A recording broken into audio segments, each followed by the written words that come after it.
your passion for local sports in the afternoon. It's the Drive Guys with Kevin Gleason and Kyle Draper on your radio at 1140 a.m. Streaming audio at SacktownSports.com and the Sacktown Sports app. You can also watch the show on YouTube at Sacktown Sports 1140. Here are the Drive Guys with Kevin Gleason and Kyle Draper.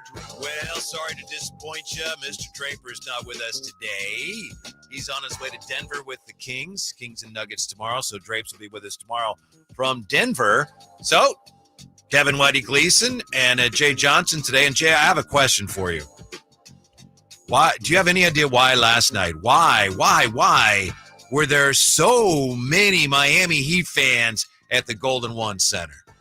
I would say I have a theory, but I don't know 100% why. I was sitting next to Chris Verlaud, and Chris Verlaud was sitting next to Simone. And I know Chris Verlaud was saying at one point we said something about Jaime Jaquez, and he said, "Oh, that's he's very popular with. There's a lot of Hispanic basketball fans are flocking to the arena to see Jaime Jaquez." Are they? I don't know. I haven't heard That's one explanation, but there were a lot of Heat jerseys that were, Jimmy Butler, and somebody was wearing one of those, the Heat jerseys from a couple years ago. It's like a serial killer did it, where they're like all the different colors and letters, kind of like the Maryland fonts. Terrapins thing. I kind of remember that. And the numbers are different fonts. Yeah. It's like, Anyway, so Swatches. And then I could swear at the end of the game we heard Heat fans with a very sarcastic "light the beam." So there were a lot of them in the place last night, and I don't know why.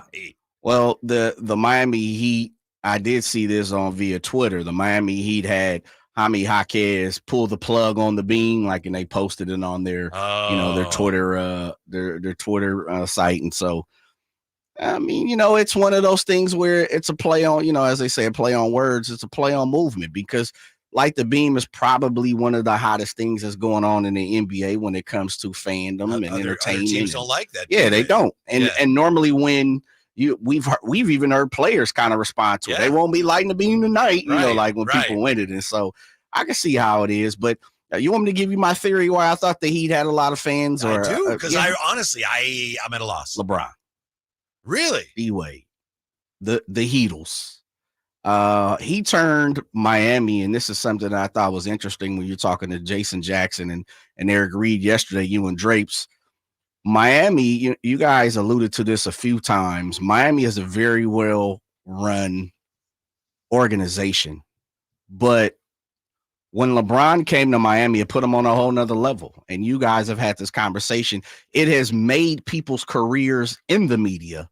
And I think it also expanded the fandom of Miami to a far greater reach. And, Miami has kind of become, and especially, and they've done a great job of, extending that, but over the last couple of years, making it to the finals and making runs and finishing 8th. And as you guys talked about yesterday, almost lost in the play-in and then make it to the finals almost, so they've been in the finals a couple of times, the pandemic year, the bubble, of course.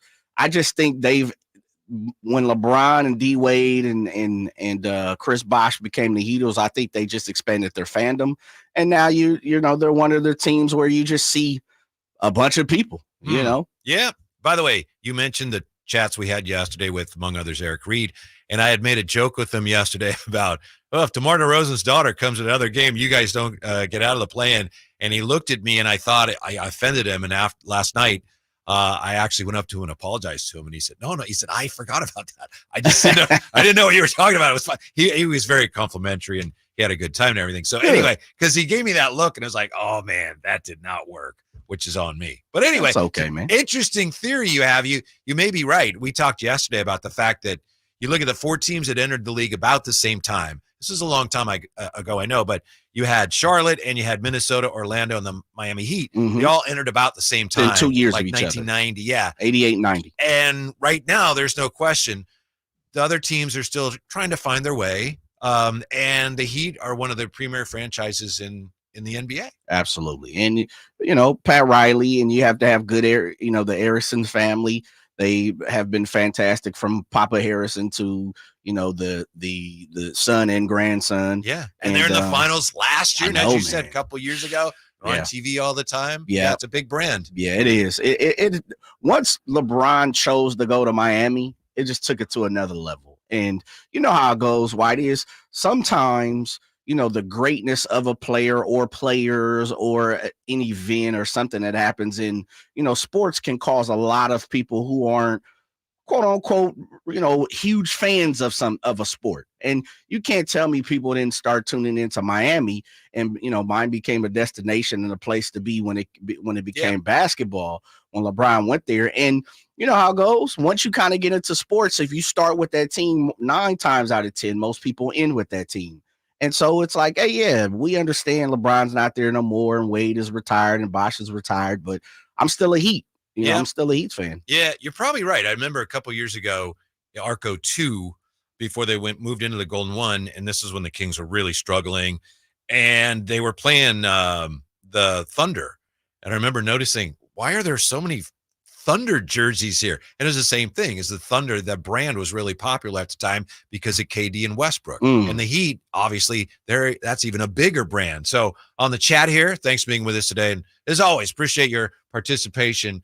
Brandon Dietzman says, I was surrounded by Heat fans last night. Yeah, the place was crawling with Heat fans, which didn't make it any easier to tolerate when Miami came in here, Jay. And this is what I've been avoiding, having to talk about the fact that the Heat, they took the Kings lunch money last night. The Kings are supposed to win that game. Yeah, what happened? I didn't jump in too much yesterday because I thought you and Drapes had a good conversation going on. But I will say this, and this is I don't want Jay to always have to be the bearer of bad news on the drive, guys. But I said it yesterday. This is the type of game that you just kind of expect the Kings to lose. And unfortunately, it happened that way. But this is that type of roller. And I saw you, say something about being a roller coaster. Yeah. And I won't take your thunder. But speaking of the thunder, but I do think that it is we've come to understand that this Kings team, 2023,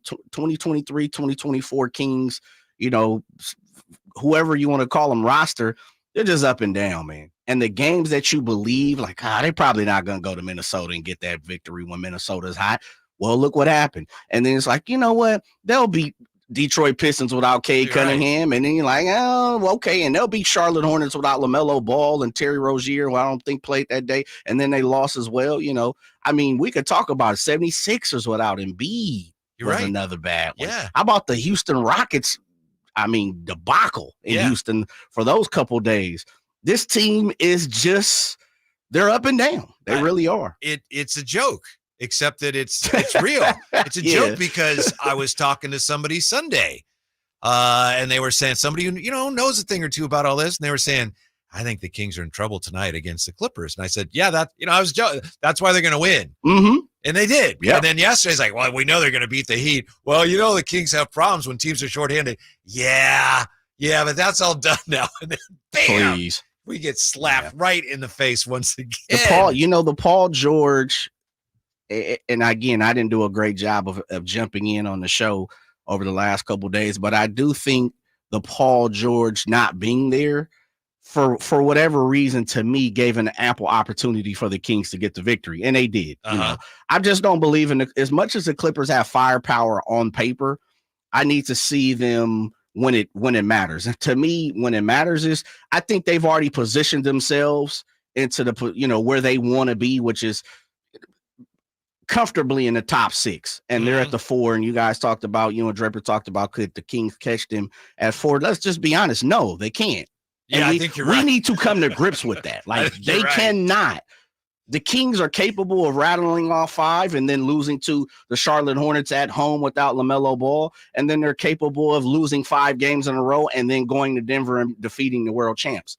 It's just who they are right now. You're right. I was looking at the standings today and I had that thought. I was like, did I even suggest yesterday that this team could catch the Clippers? But that's the hard part about this. When they win, and they've been playing so well, they played well at Denver, they take the break, they beat the Spurs, they beat the Clippers, and you allow yourself to think, yes, maybe it is coming together. Maybe all the ups and downs of the first part of the season, those were necessary growing pains. And now here they are, ready to play their best basketball. Then you have a game like last night, and I don't know about anybody else, but I'm back to sitting here going, maybe this is just the nature of this team, and they're just not really going to get as far as we hoped. The thing that I was saying about roller coasters, it's up and down. But the worst thing about a roller coaster, at least in terms of an analogy to a sports team, is that the roller coaster doesn't go anywhere. You end up right where you started, right? You go up, you go down, you end up, okay. And right that's the fear with the Kings. If we go through this season and end up, all right, ride's over, and end up right where they got on the ride at the beginning of the year, that would be a little discouraging. But is it though? And I think this is if you don't improve at all, if you're right back where you started. But see, and I think this is what Drapes, and unfortunately Drapes isn't here to speak about it. I'm gonna shoot Drapes a text to see if we can catch him on the back end when he lands. Yeah, because I think they're just taking off. Yeah, they are. Yeah. And believe me, we've both been there. When you travel with teams, 2:00 means 2:45. It's that part. It's that way. Unless you're the Houston Rockets, it could mean tomorrow if you're James Harden, right? That's right. But I think we have to become truth sayers. And as much as you want to be a fan, and as much as you want to believe in your squad, as much as you want to see your squad prevail and do well, I think you're spot on, Whitey. We're coming down to the point where it's not like we have 50 games left. We've seen most of this already play out. This song is on the back end, right? Like, we're getting ready to end it. This is where, the artist is getting ready to draw highs and lows. Mm-hmm. Like, we're not, hitting the first bridge. And so we have to come to grips with, this is what this team is. There were 26 games left, something around there, right? Where we've seen this story. We've read this story enough to know. And I thought you were spot on. I think we're at the point where highs, lows, but the Kings are probably just going to come right in where we expect which is probably going to be 5, 6, 7. Make the playoffs, make the play-in. And why, and this is where I guess I set it up to say this. 2 years ago, a year and a half ago, if they did not do what they did last year, which we can all agree at this point, right? They overshot. They exceeded expectations. I get it. They did not belong at the 3rd seed last year. It worked out perfect. We have to agree. Domas got hurt and still continued to play. Mm-hmm. Now we got Trey Lyles hurt. We got people it's so many different moving parts. This is more of a reality of a season, and we have to take that into consideration. And if they finish 6th and they make the playoff again, tremendous. There it is. Yeah. It's still not that clear to me. I understand what you're saying, but a great win in LA, a bad loss back home. Which team is the real Kings team? 339-1140. 1-800-920-1140. Could the answer be both? That's next as the Drive Guys roll on here. We're right back on Sacktown Sports. Trying to find out where to catch your favorite team's games? Are you a fan of the Kings, Niners, and the NFL? Well, Sacktown Sports has you covered. Touchdown! San Francisco! It's all on his shoulders. Stops, rocks. He fires for the win. He's got the triple. Catch all your Kings, Niners, and NFL games all year long on Sacktown Sports and SacktownSports.com. Get in the zone, AutoZone. Welcome to AutoZone. What are you working on today? Thinking about gas mileage. Changing your oil with a full synthetic oil like Castrol Edge can help your engine get more miles. Right now, you can get 5 quarts with an STP extended life oil filter for only $36.99. Get started on your next job today with the parts you need when you need them at AutoZone or AutoZone.com. Get in the zone, AutoZone. Restrictions apply. A lot can happen between falling in love with a house online and owning it, between imagining living there and breathing in your new home for the first time. Having an advocate who can help you navigate the complex world of financing, inspections, negotiating, analyzing the market, and talking through any anxieties that may pop up, that can make all the difference.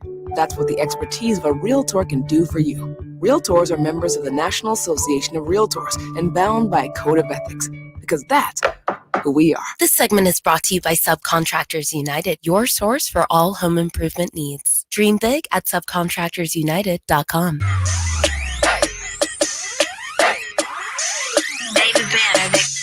Your flagship station for the Beam Team, Sacktown Sports. For us, it's just bringing the fight every night. That's something that we have total control over. Efforts is something you have complete control over each night. And teams, their zone hurt us a lot. Even in the first game, it hurt us a lot. So teams like the Heat switch up a lot of what they do.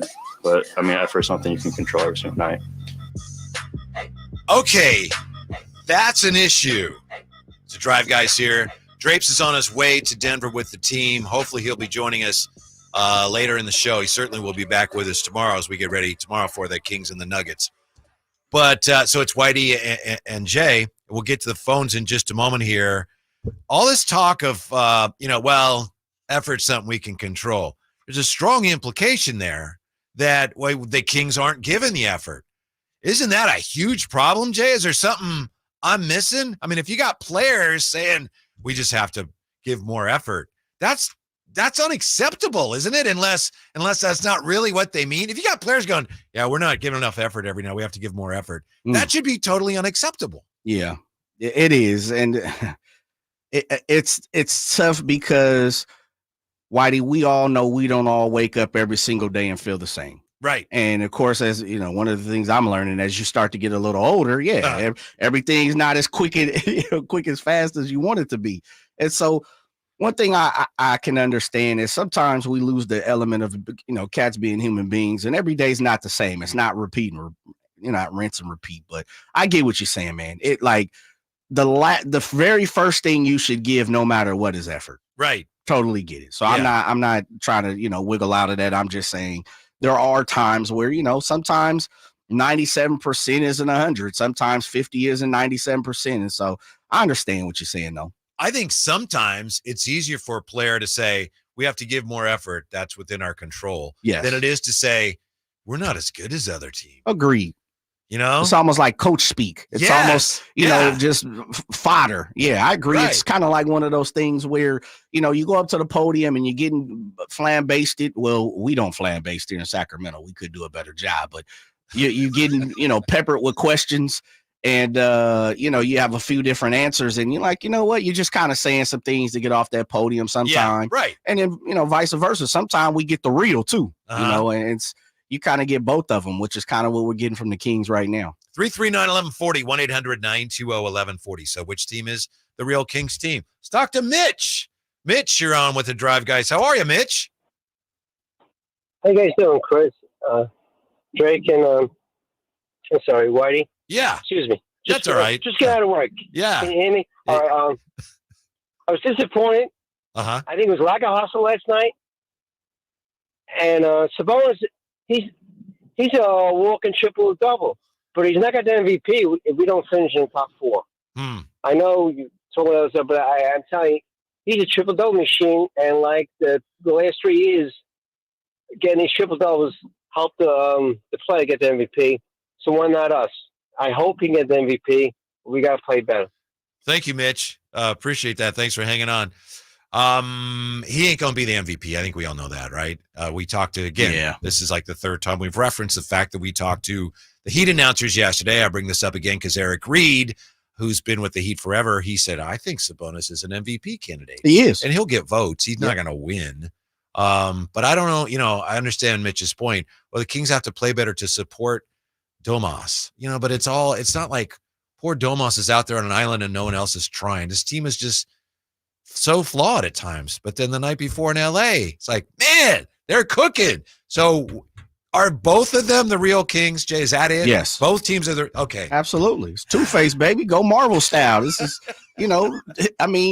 they are. And what I can't seem to understand is why it's frustrating. And that's this much I know. It's frustrating, which causes fans and onlookers and guys like us in the media who have to talk about it. It frustrates us because we see the potential. We see what they can be. Because it's inconsistent. Correct. But also there has to become a time, Whitey, and I've been saying this, we just have to take for what it is face value. Like, as much as I want to believe in what the Kings can be and what they've shown and what they've shown at certain times, I've also believe the same thing, the opposite. Like, I believe they can be a top 10, a play-in type team because they've shown me that. You don't lose to the Hornets at home without LaMelo. You don't lose last night with the Heat missing. Don't forget the Detroit game. Without you don't. Cade Yes, yeah. you don't go to Houston and don't even come out with a split.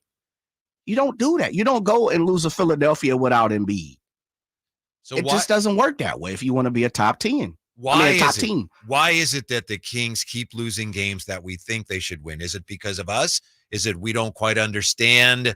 You think they should win this game, but you don't understand it's not that easy. Is it them? They just fail to play up to the competition sometimes? How does it keep happening over and over? I know one of the games they had, they came back home and they were supposed to, I think it was the Detroit game. And I was talking to the G-Man. Mm-hmm. And, he thought they'd win, but he said, he said, I knew that was going to be a tougher game than people thought because you're coming home, but you've been on the road and it's, it's kind of like another road game. And he didn't say, I knew the Kings are going to lose, but he said some of these games are tougher than people think. So is that part of it? Are we just assuming some of these games like last night, the Kings will have no problem? Are we just wrong to look at it that way? Well, I mean, I don't know. Yeah, I don't want to say yes, because who am I to try to tell somebody how to fan, and what you expect and the expectations. I think we should all have high expectations. I just think, some of us have to come to grips that just what you said. And I think you hit the nail on the head is this team is flawed. Yeah. And I think we've known that with the understanding of that's why we were clamoring. And this is something that I definitely want to push the narrative a little more today. We knew this team needed help. We knew this team needed some assistance. We knew this team needed a shot in the arm, and it didn't happen. Mm-hmm. They didn't pursue, let me say this. I know they made the phone calls. I know they tried to get better, but the execution of getting better didn't happen. And the fact that it didn't happen also told me that, look, we tried, maybe not hard enough, maybe not to the expectations of everybody, Whitey, but I also think we knew going into this that for what the expectations of just what you said and what a lot of Kings fans have said this year is to be better, grow on the number 3 seed last year, move forward, get out the first round, beat a historical franchise like the Warriors or the Lakers or something like that, which you're probably going to have to do coming up here very soon in the playoffs. The fact of the matter is nothing was done. So we have to understand nothing was done, expectations, knowing that nothing was done. This team is flawed. Let's be real with ourselves. Yeah. It's time to be real. Yeah. I'm trying to be real, but I'm having a hard time understanding where I am. For example, yesterday at the arena, I know Madonna had just been there and Kevin Love was going off. So I'm like, what the hell year is it? Is it 2008 again or something? What is going on? Right. Yeah. And they just, they got worked by the likes of Kevin Love and Hawkes Jr. Right. Bam. And it's interesting too. We'll talk more about this after the game. What year is this? I didn't know. That's Kevin Love, right? Right. What is he doing? Yeah. Mike Brown after the game, and I think all the players did this to a degree, but Mike Brown was asked, what about this trend, losing these games? And he's like, I don't know what you mean. I don't think it's really, if there's a trend, it's this, but I don't think it's really a trend. And that was interesting too, Jay, because we all see it. And the coach of the team's like, not really. Yeah, he's in it though. He's on the day-to-day situation. Oh, I understand. He's got his reasons. Yeah, absolutely. I get it. I mean, we're the same people who just been talking about how the coaches couldn't get it right for electing Domas, Yes. As far as All-Star and so many different types of awards. So, hey, listen, our coach is no different. The one thing as a fan base and as a fan and part of your fandom is, you sometimes you just got to come to grips with certain realities. And a lot of times we don't do that. And don't get me wrong. Listen, I'm part of that too. As I fan out for certain things too. And we seem to root for it just as we're supposed to, for the unbelievable sometime as a fan, and it happens. Yeah. Those are great upsets. Those are things. But I'll be damn, Whitey, if I didn't think this team was already flawed. Now, I would be remiss if I didn't come on there and continue to say, listen, this team is just what you said. I thought you hit it perfectly. This is a roller coaster type team. They're gonna be some wins like, man, come on, and it's gonna turn everybody up. And there's, as we've seen, more than a handful, 7, 8 type of losses where we just can't even figure out what's going on. Yeah. What's happening? And if that's the case, all I can do is take what's been given to me. And as much as I want to hope and pray and wish and, carry the rabbit's foot in my pocket and throw the octopus down on the floor like a hockey game, I get whatever you want to do. The fact of the matter is this team has lost to the Hornets and the Pistons and, the Rockets Portland. twice and Portland. Yeah, I forgot about Portland, so that's part of it. This team is flawed. Yeah. But they're good. They're also good. Yes. Expectations have a lot to do with it. I know that every time we have this conversation, which unfortunately we've had often because the Kings have lost so many of these games, but expectations come up. And I was just mentioning on the crossover, in a lot of ways, this season reminds me of the 2000 season. And I know we're going back a ways, but what happened there was 1999. Yeah, exactly. Kevin Love. 1999, you had the lockout, and then they got Weber, and then Adelman became the coach, and they brought in Vlade. They drafted Jay Will, and the team was playing all right. And then late in the year, and it was a short year, 50 game season, they went on a run and they got in the playoffs, and they almost beat Utah in the first round. Yeah. And people were like, this is great. And I remember before the next season started, people saying, this is a 50-win team. Expectations. They won 44. Right. They got knocked out in the first round. And it was right. like, what happened? Then in the next year, they finally actually broke through and won a playoff series. And then they got knocked out by the Lakers. Yeah. Then the year after that was when they had situation. when the NBA decided, we don't want the Kings to win a championship or whatever happened. Yeah, I like where you're going there. Yeah. But my point is, this year is so much like that 2000 season where expectations were like this, and the team just wasn't there yet. I like that. I like the analogy. I like the comparison. I think you're spot on. But that team was better than this team, too. Very true. That's the scary part. Very true. I understand that. But also, this team is good. Yeah. This team is good enough to be in the postseason. This team is good enough to be in a play-in. This team is good enough to win a series in the playoffs. Now, if it just depends on who they match up against, hopefully in the second round. But that's the great, and let me bring it all back as a fan of this. Whitey, is as much as we can be down sometimes, I think one of the great things that Drapes always talks about is we're only a year and a half, almost 2 years into this. Yeah. Just a year and a half ago, if this city, just like we saw last year, was on fire. It was on fire. So the fact that we're even in this every single day, from moving up to the 5th spot, down to the 8th spot, up to the 4th, this is great. This is great. And I understand it. Look, I know some fans don't want to hear that, but guess what? You could be number 10. I mean, you could be number 12. Right. You could be to the point where right now, this time of year, it'd be like, who cares? You're looking for the next draft pick. I hope they lose so that, they'll have a better shot at drafting somebody who's going to be a terrible disappointment to us all. We don't have to do that now. Yes. So that's true. When we come back here, if the Kings are going to be as good as they can be, this King needs to be better next year. It's Jay and Whitey today. Thanks for being with us, Sacktown Sports. Our first year as the radio home of the San Francisco 49ers is one we will never forget. So Charleston McCaffrey, a cutback 130, breaks 340. McCaffrey midfield. McCaffrey 40, 30, 20, and toasted all the way down to the 3-yard line on the first play of the game. CMC Dynamite! Congratulations to the 49ers on a terrific year. And thank you for so many wonderful memories. Sacramento weather is brought to you by Sacramento County Voter Registration and Elections. I'm Tamara Berg in the KCRA 3 Weather Center. Your Tuesday forecast includes mostly sunny skies, a late north wind, and great day to be working outdoors. Expect daytime highs to peak in the lower to mid 60s. Get the latest forecast on the KCRA 3 News and the KCRA 3 app. The next election is March 5th. Vote centers open February 24th. Remember to vote early and avoid the lines. Learn more at elections.saccounty.gov or call toll-free 762-8019. Hey, Sacramento, guess what? It's an extra special year, a leap year, and we're making every second count at Elk Grove Kia. Get ready to leap into savings like never before. February might be the shortest month, but our deals are anything but short on value. We're slashing used car prices so you can take home your dream Kia today. And speaking of dreams, leap into this deal with the Kia Forte for just $19,988. It's sleek, it's stylish, and it's waiting for you to drive it home.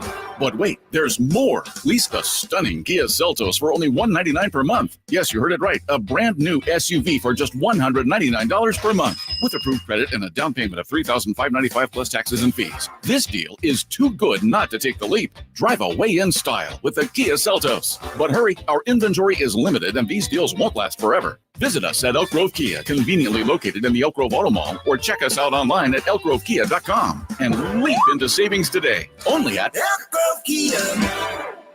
Whitey here reminding you that not all grills are created equal. Start your 2024 grilling season right with a new lifetime warranty Napoleon Prestige line of outdoor cookers. My personal Napoleon P500 series gas grill has turned me into a grilling pro. It's incredible. Napoleon Prestige grills, versatile grilling for every occasion. Form, function, and luxury can come in the same package. Just go to your local Green Acres Nursery and Supply for the best selection today, or visit Napoleon.com for a dealer near you. The Arnold Law Firm has seen how an injury can turn anyone's life upside down.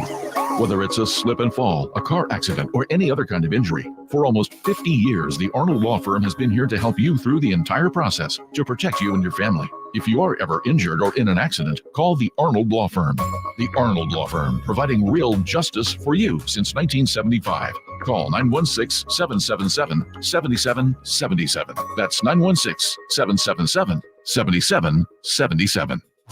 Country in the Park is back May 17th and 18th at Cal Expo with Brantley Gilbert, Dustin Lynch, Jay Cohen, Walker Hayes, and more. Tickets start at just $46. Country in the Park May 17th and 18th at Cal Expo. For more information, visit CITPFest.com. Brought to you by Coors Light, Garner Roofing, and Roseville Kitchen and Bath.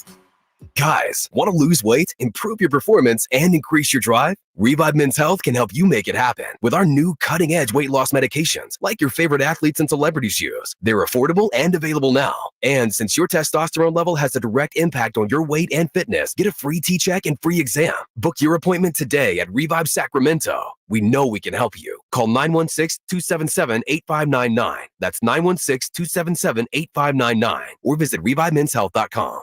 It's no secret to golf enthusiasts that Timber Creek and Sierra Pines in Roseville are one of the region's most unique and scenic places to enjoy a great game of golf. 27 holes, boundless options. Elevate your game on our newly renovated driving range, putting green, and chipping area. Whether you're aiming for fun, lower scores, or all-around growth, we've got you covered. Experience golfing dreams in Roseville and book your tee time at timbercreekgc.com. Timber Creek and Sierra Pines, your ultimate golf haven.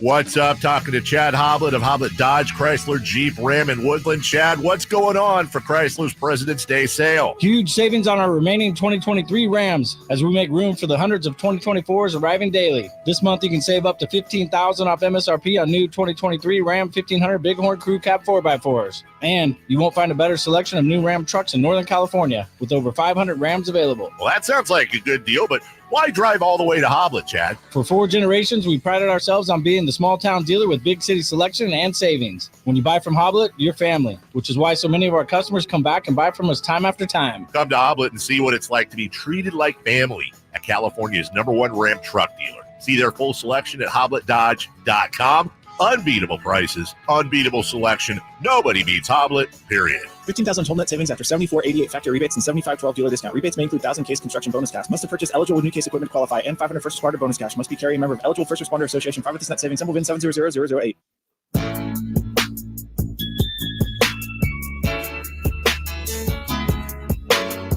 Your home for Kings basketball for over 25 seasons. Sacktown Sports. Happens every year about this time. Actually, it happens a little earlier now than it used to.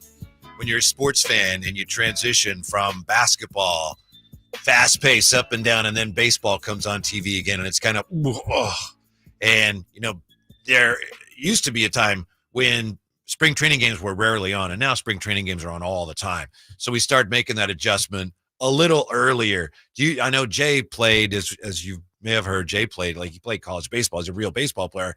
Do you have that experience, Jay, where you've been watching basketball and then baseball comes on and it's like, I got to gear back. I got to gear down a little bit. A little bit. I mean, to be quite honest, though, Whitey, with baseball, man, and really for basketball, for me too, I don't really start to, really dive deep and dig into it until a little later in the season. Like, I'm watching it, of course, because it's my job and doing the research and reading all the articles and everything else. But as far as just really dialed into it, call me a little later in the season, hit me in July, and so I get what you're saying, but me personally, just speaking for myself, not really. Yeah. Well, basketball wise, I mean, we're getting to that point. Yeah, we're talking there. About. No, not getting. I think we're there. And I think that's part of the reason why you got people so fired up, I think, and honestly, the Kings should be there. This is part of the expectation situation. Right. It's the push now. Like, there's no off nights. There's no off days. There's no opportunity to take a step back, relax. And you had that last week, couple weeks ago, whatever it was. That was your time to go, hit the beach and put your feet up and drink the Mai Tais and all that type of stuff. Like, now it's go time. It's time to move forward. You're absolutely right. You look at the standings, and every game is truly crucial right now. Any one game could be the difference between the play-in or being in the playoffs. Fans know that. Players talk about it. Oh, these are big games. So then when you have a game like last night and the Kings are home against a severely shorthanded team, and that team blows your doors off in your own gym, then after the game, you got players saying, well, we got to control our effort. Problem. That is unacceptable. It's a problem. It'll drive you crazy as a fan. Problem. Yeah. But, this is the thing, and this is why I'm trying to set the basis, Whitey, and I'm giving just my opinion, of course. This is what I'm paid to do. A whole 100% understand that. If you would have, this is my thing. There's a difference between being stupid and being ignorant, right? That's what I learned. If you're stupid, I'm too stupid or ignorant to know the difference. Well, okay, let me try to bust it down for you. If you're stupid, that means you know the problem and you continue to do it. You continue to put yourself in those positions, and you continuously there becomes a problem. When you're ignorant, you don't know any better. You've never been taught. It's never been something that's bliss. Absolutely. Right? Yeah. So if what you're saying to me, and this is what I continue to say to Kings fans, if you would have told me this, the Hornet game, 30 games ago, okay, I expect more.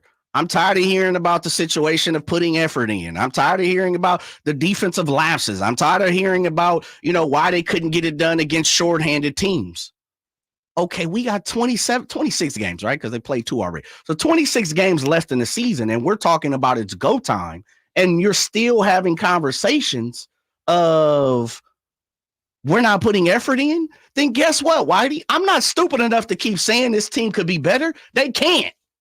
Let's get real. They are flawed. They're not as good as what we think they are. I'm not going to keep continuing to fool myself. I think it's keep 25 saying games now, by the way, isn't it? Yeah. Well, he played 3 games already? Well, they're gracious. 33 and 24, so 7 and Okay, carry the 1. Yeah. Subtract. But that's my thing is, yes, they are not. So let's stop putting ourselves in, oh my goodness, I can't believe they lost to the Miami Heat shorthanded without Jimmy Butler. Can you believe that? I can. You know why? Because guess what? Prior to that, there were people saying, this looked like a trap game. This is something we've seen this story again. We've seen this chapter in this book. So guess what? If people were calling it out and we were the same people doing it, but of course we wanted to believe, our expectations were higher. We want to fool ourselves. We want to continue to be stupid about the situation.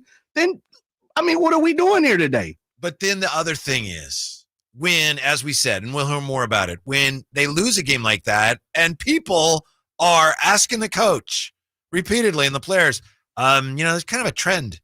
What do you have to say about the fact that this keeps happening? And then what you get is, no, I don't, right. I don't see that. Clearly you do. I know.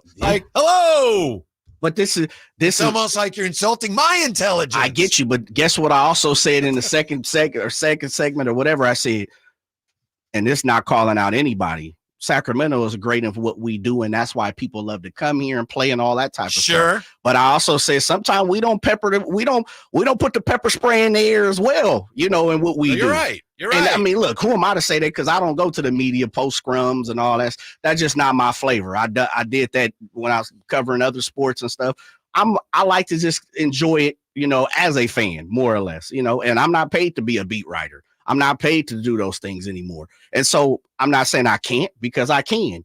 So with that being said is I also come into it with the expectations, knowing sometimes some of these things are going to be peppered, You know, like some of these things probably do need to be peppered a little more, and maybe we'll get some different answers, or maybe we'll have some better understanding of some of the questions or that fans seem to still have. Yeah, you're saying, hey, softball questions are one thing, yes, but Nerf darts is like that's just not going to get. No, absolutely. Like, can we at least shoot up some paint gun joints, some BBs or whatever? And I mean, look, I'm I go in there too. That's all me too. Yeah, well, not necessarily, because again, Whitey, that's not what you're technically paid for. And we have to be we got to come to grips in Sacramento sometimes, man. Well, I think this is one thing we need to come to grips with real quick here.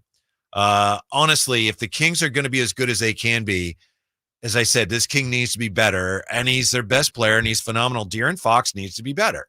De'Aaron Fox, is he hurt? Maybe he's still hurt. His last 5 games on 3-pointers, he's shooting 10 for 34. Okay, that's not good.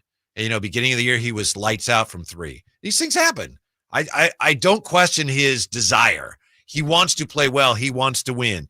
Let's see. The last 5 games, he's got 20 turnovers, 7 last night. So the Kings, I think that's one of the things we've agreed on here. They're not the deepest team. They don't have the most talented roster. When you don't, then your best players have to be really good. Can we agree on that, Jay? Yes, 100%. Maybe that's not fair, but that's the way it is. And Mike Brown has Absolutely it is. talked about Domas and Fox. He said, that's what they're here to do. That we need them to, they know that. We need them to do that every night. So when Fox is struggling like that, it's a problem for the team going forward. He's got to be better for them to come close to reaching their potential. Yeah, I understand what you're saying, Whitey. And I mean, when you choose to play in the big boy game, you have to take what comes with it as well, And so, listen, no one is above and beyond reproach. And I get what you're saying, and I think a lot of fans also agree. It is expected to be more sometimes from fair? Your stars. It doesn't matter if it's fair. It doesn't matter, right? Absolutely. Yeah, you're right. Another night, another NBA officiating debacle, and it's interesting here. Kings lose, and we've got a lot of criticism of Coach Brown, of course. I see it. Boy, the text line and things, they lighten up some things. Yes, they are. We'll dive into that. We come right back with that and more. Drive Guys on Sacktown Sports.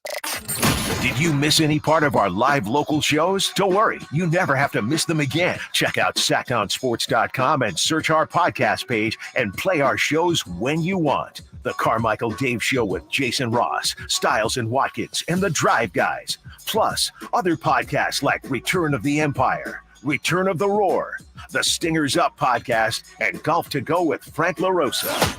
They're all available right now on SacktownSports.com. Finding great candidates to hire can be like, well, trying to find a needle in a haystack, but not with ZipRecruiter. Its powerful technology actively finds and invites qualified candidates to apply to your job. So while other companies might deliver a lot of hay, ZipRecruiter finds you the needle in the haystack. See why 4 out of 5 employers who post a job on ZipRecruiter get a quality candidate within the first day. Try ZipRecruiter for free at ZipRecruiter.com/free. That's ZipRecruiter.com/free. Get ready. This week, Staples has deals so good, you're going to want to sit down. Are you sitting? I'll wait. Great. Right now, during Staples Sit-a-thon, you can save up to $180 on select chairs. That's up to $180 off desk chairs, up to $180 off computer chairs, and up to $180 off gaming chairs. So hurry into Staples now for the Staples Sit-a-thon and grab a seat or 2. Ends 3/2. In-store only. See associate for details. Welcome to the President's Day sale, happening now at Northern California's #1 Honda dealer, Stockton Honda. Celebrate with us and get huge savings on our giant selection. Whether you're shopping new or pre-owned, Stockton Honda has the selection and savings. Plus, get top dollar for your trade. Anytime, anywhere, it's all here. StocktonHonda.com. #1 claims based on 2023 total new and Honda certified pre-owned vehicle car sales from American Honda Motor Company. Sold on report. Golf to Go is brought to you by the Hagen Oaks Golf Super Shop. Here's Frank LaRosa. You're faced with a long shot in the heavy rough. Now what? Jessica Marksberry writes in Golf Magazine that while hybrids have made these shots a bit easier to deal with, lengthy shots from heavy rough are still a significant challenge. Top 100 teacher Tina Toombs says the first thing you need is loft and a specific mindset over the ball. You need to hold onto the club firmer with your left hand to prevent the club from grabbing the grass. You can elect to play in the back of your stance or play it forward. Now, playing it forward makes the swing a bit steeper so it can stay open more and the ball comes out of the rough better. She says a 7-wood makes it easier than a hybrid for longer shots. The ball comes out low, but rolls a long way because of topspin. And if all else fails, she says bailing out is an option too, and there's no shame in taking your medicine to avoid compounding your initial error. If you're really not sure, take your 9-iron and get it out. Don't risk topping it and leaving it in the rough. Good luck out there. That's your Golf to Go. I'm Frank LaRosa. At Elk Grove Honda, not only do we have a great selection of pre-owned certified cars at very fair prices, but every one of our pre-owned automobiles are treated with kid gloves with a 182-point inspection that covers everything from unibody to tires to brakes and engine filters. Then our certified cars receive a mobile oil change and fresh fill-up with full synthetic mobile oil. We know you have lots of choices of where to purchase your next car. Come to Elk Grove Honda, home of the 182-point inspection and mobile oil change. We're in the Elk Grove Auto Mall, Highway 99 at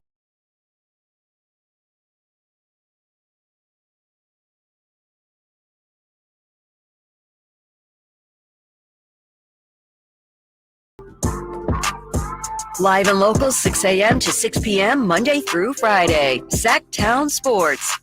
Anytime you have a new coach or new player in town, player plays well or the coach does well, there's a honeymoon period. And certainly Mike Brown and these Kings, it's currently constructed, they were entitled to a honeymoon period. I don't know if it's ending, and inevitably it's going to end, no matter what. But it just seems like a lot of people now, I'm surprised by how many people are going after Coach Brown. I'm not going after Coach Brown. And obviously your opinion is your own. You're welcome to it. And we could talk about anything here. I was on the Warriors flagship where people just go after Steve Kerr. He'd win all these championships and then people still, but he doesn't know what he's doing. I know we talked about Coach Shanahan here a lot. There's a lot of people that can't stand Coach Shanahan. He hasn't won anything yet. I get that. Hasn't won a championship, but he's done a really good job. So Jay, it's just natural. I understand that when things aren't going well, and people, as fans, we look for reasons, and people are going to look at the guy making the decisions. We'll talk about it today. Just to be clear, I am not in any way, shape, or form dissatisfied with Mike Brown. I'm not saying he's perfect. Maybe there's some things he admitted last night. He said, I probably should have gone to our zone sooner, but we'll talk about it. But I just want to make it clear, I'm not one of those people jumping in on, what's Mike Brown doing? I'm not one of those guys. I think he's doing a good job. So I guess my question to you is, are you saying because of some of the chatter and the noise that you're hearing, and is that like the reaction to what you're saying? No, I'm just, because we'll be talking about it, and there's a lot of people with strong opinions. Got you. And before we dive into it, and again, like I say, we welcome it. That's your opinion. Absolutely. I just want to be clear. I'm not. I don't feel that way, but yeah, sure, we can talk about it here. For example, putting your stance on it. Yeah, I got you on the text line. 339-1140, 1-800-920-1140. Why do you keep rationalizing the Kings' issues? Try telling the truth. They are the same team as last year, while most of their competitors in the West, and then I'm sorry, I lost the thread there. West. Oh, there we go. Have upgraded. The Kings will be lucky to get in the play-in this year, and most likely one and done without more strength under the boards. Well, I think we have been telling the truth. We've pointed out many times that, boy, it would have been nice if they'd have done something at the deadline. Yeah. And as far as rationalizing, I mean, I'm just trying to figure out, why isn't this team better? But you're right. I mean, it's very frustrating right now. And last year they were ahead of schedule. Then the schedule they set, right now they're behind that schedule. Yeah, I mean, and that's kind of being utilizing the word rationalizing the situation. This team exceeded expectations last year. They had a very good year, and a lot of things went their way. This year, it hasn't been catastrophic, but there's been some things that haven't went their way. And the other part about it is, and we've heard from numerous analysts and different people who've joined the show through our national drums and everything else, is listen, this team ain't catching nobody by surprise no more. People are gearing up. Years ago. And years ago could have been 3 years ago, 5 years ago. This was a get right city. You come to Sacramento, no question. Let's get right. Absolutely. Sacramento's coming to town on a 3-game, they're on a 5-game road trip. Oh, I mean, we're penciling that in. That's a W. You can't do that no more. And so, what happens is you gear up. You start to look across across from you and understand, we got to play, we got to be on point here to play the Sacramento Kings. And that's part of it. And so, again, that's when this is the steps of becoming good and becoming great.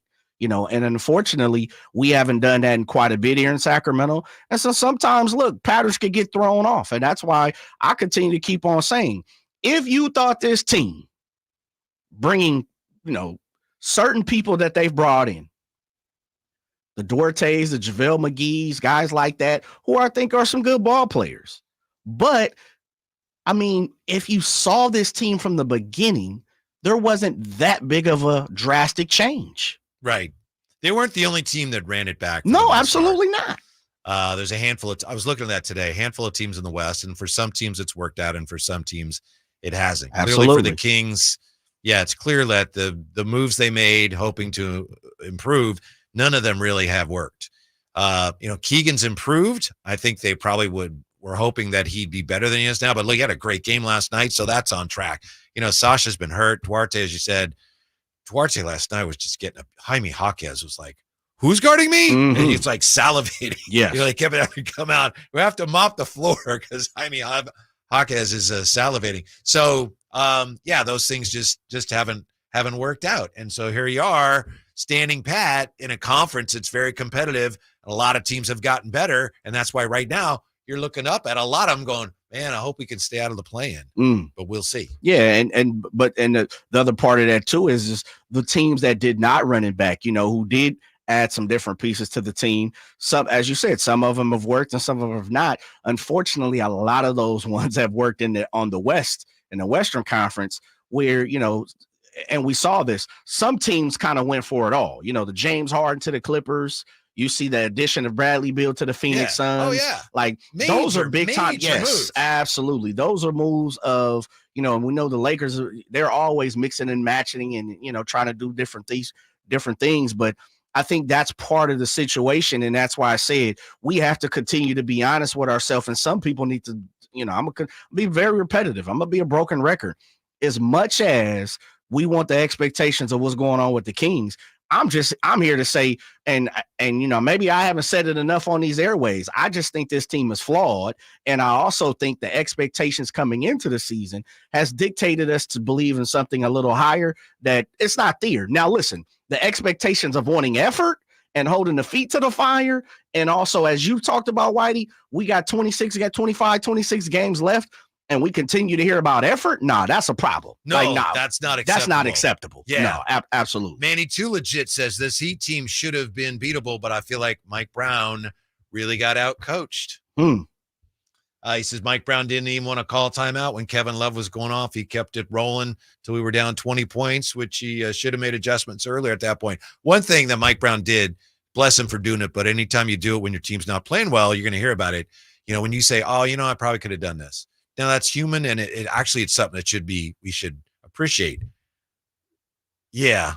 Here is Mike Brown talking about maybe the defense that the Kings had success with, the zone, probably could have gone to that a little sooner than he did. They've won 7 of 9. They went into Milwaukee without basically the same guys and beat Milwaukee by 20. So for us, I just didn't think defensively until the last quarter, we didn't get it done. One of the things that I probably could have done to help them more was probably go to zone. We played zone in the fourth quarter, and our guys were aggressive in the zone. They did a good job talking, and then they went to man at the right time. So maybe I could have helped them more by doing that. But I just thought that they outworked us throughout most of the game and ended up getting a win. When fans are already upset. Yeah. Like, what's going on here? Who's responsible? I think it's the coach. Then the coach says, I could have done that. Fans are going to go, oh, look, he even admits it. I think we can overreact to that. Yeah, could they have gone to zone quicker? Sure.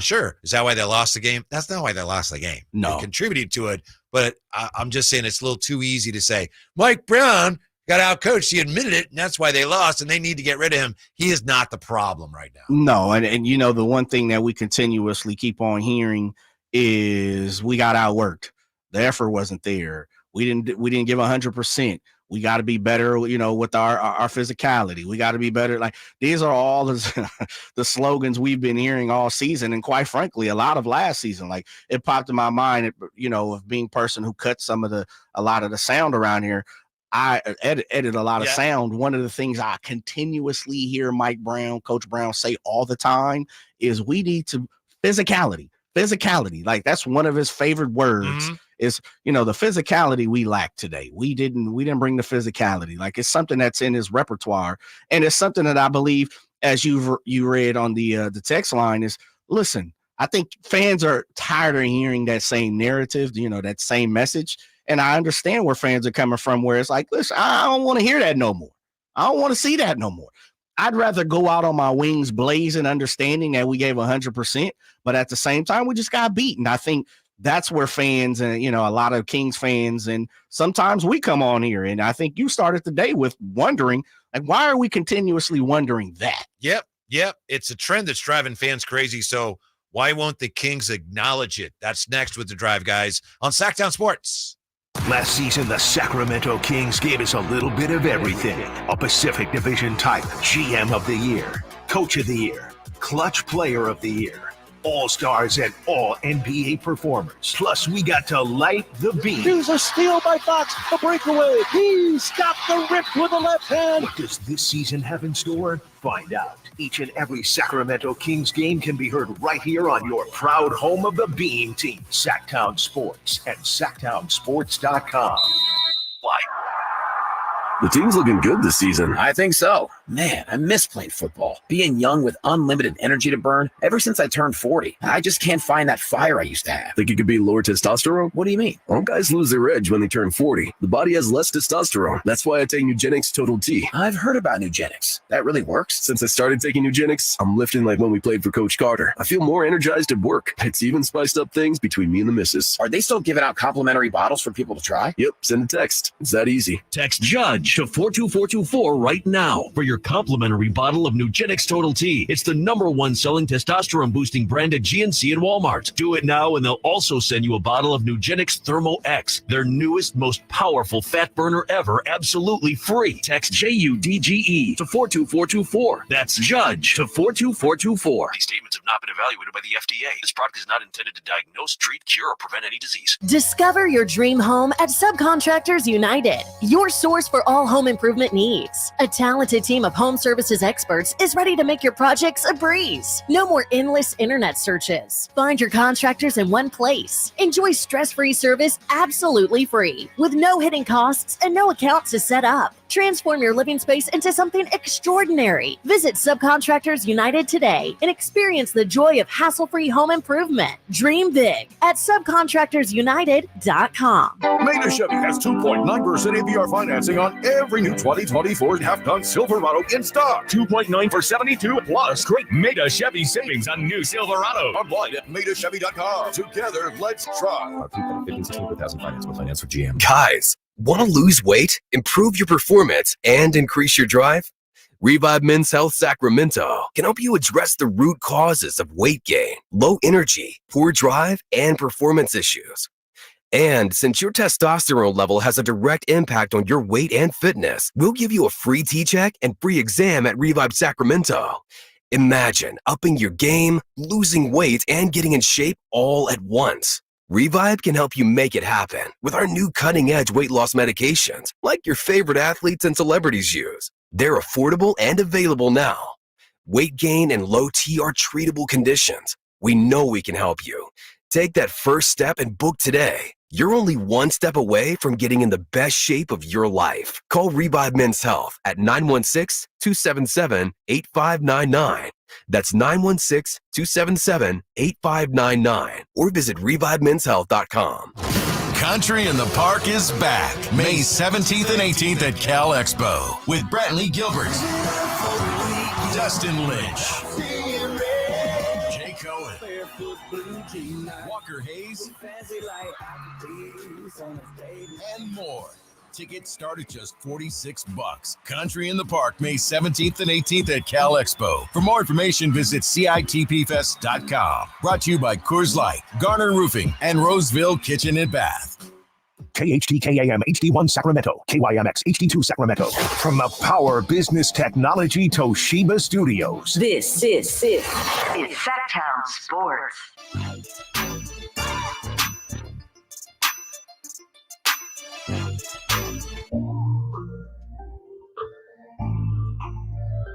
The only station in Sacramento giving you local sports coverage from 6 a.m. to 6 p.m. Monday through Friday. Sacktown Sports. And here we are again, day after a tough loss for the Kings. A loss where we're wondering what happened because we thought they were going to win this game after a game that we thought they might lose that they won. So what's going on? We're back to that, and whether this is a trend and why Mike Brown says it's not a trend.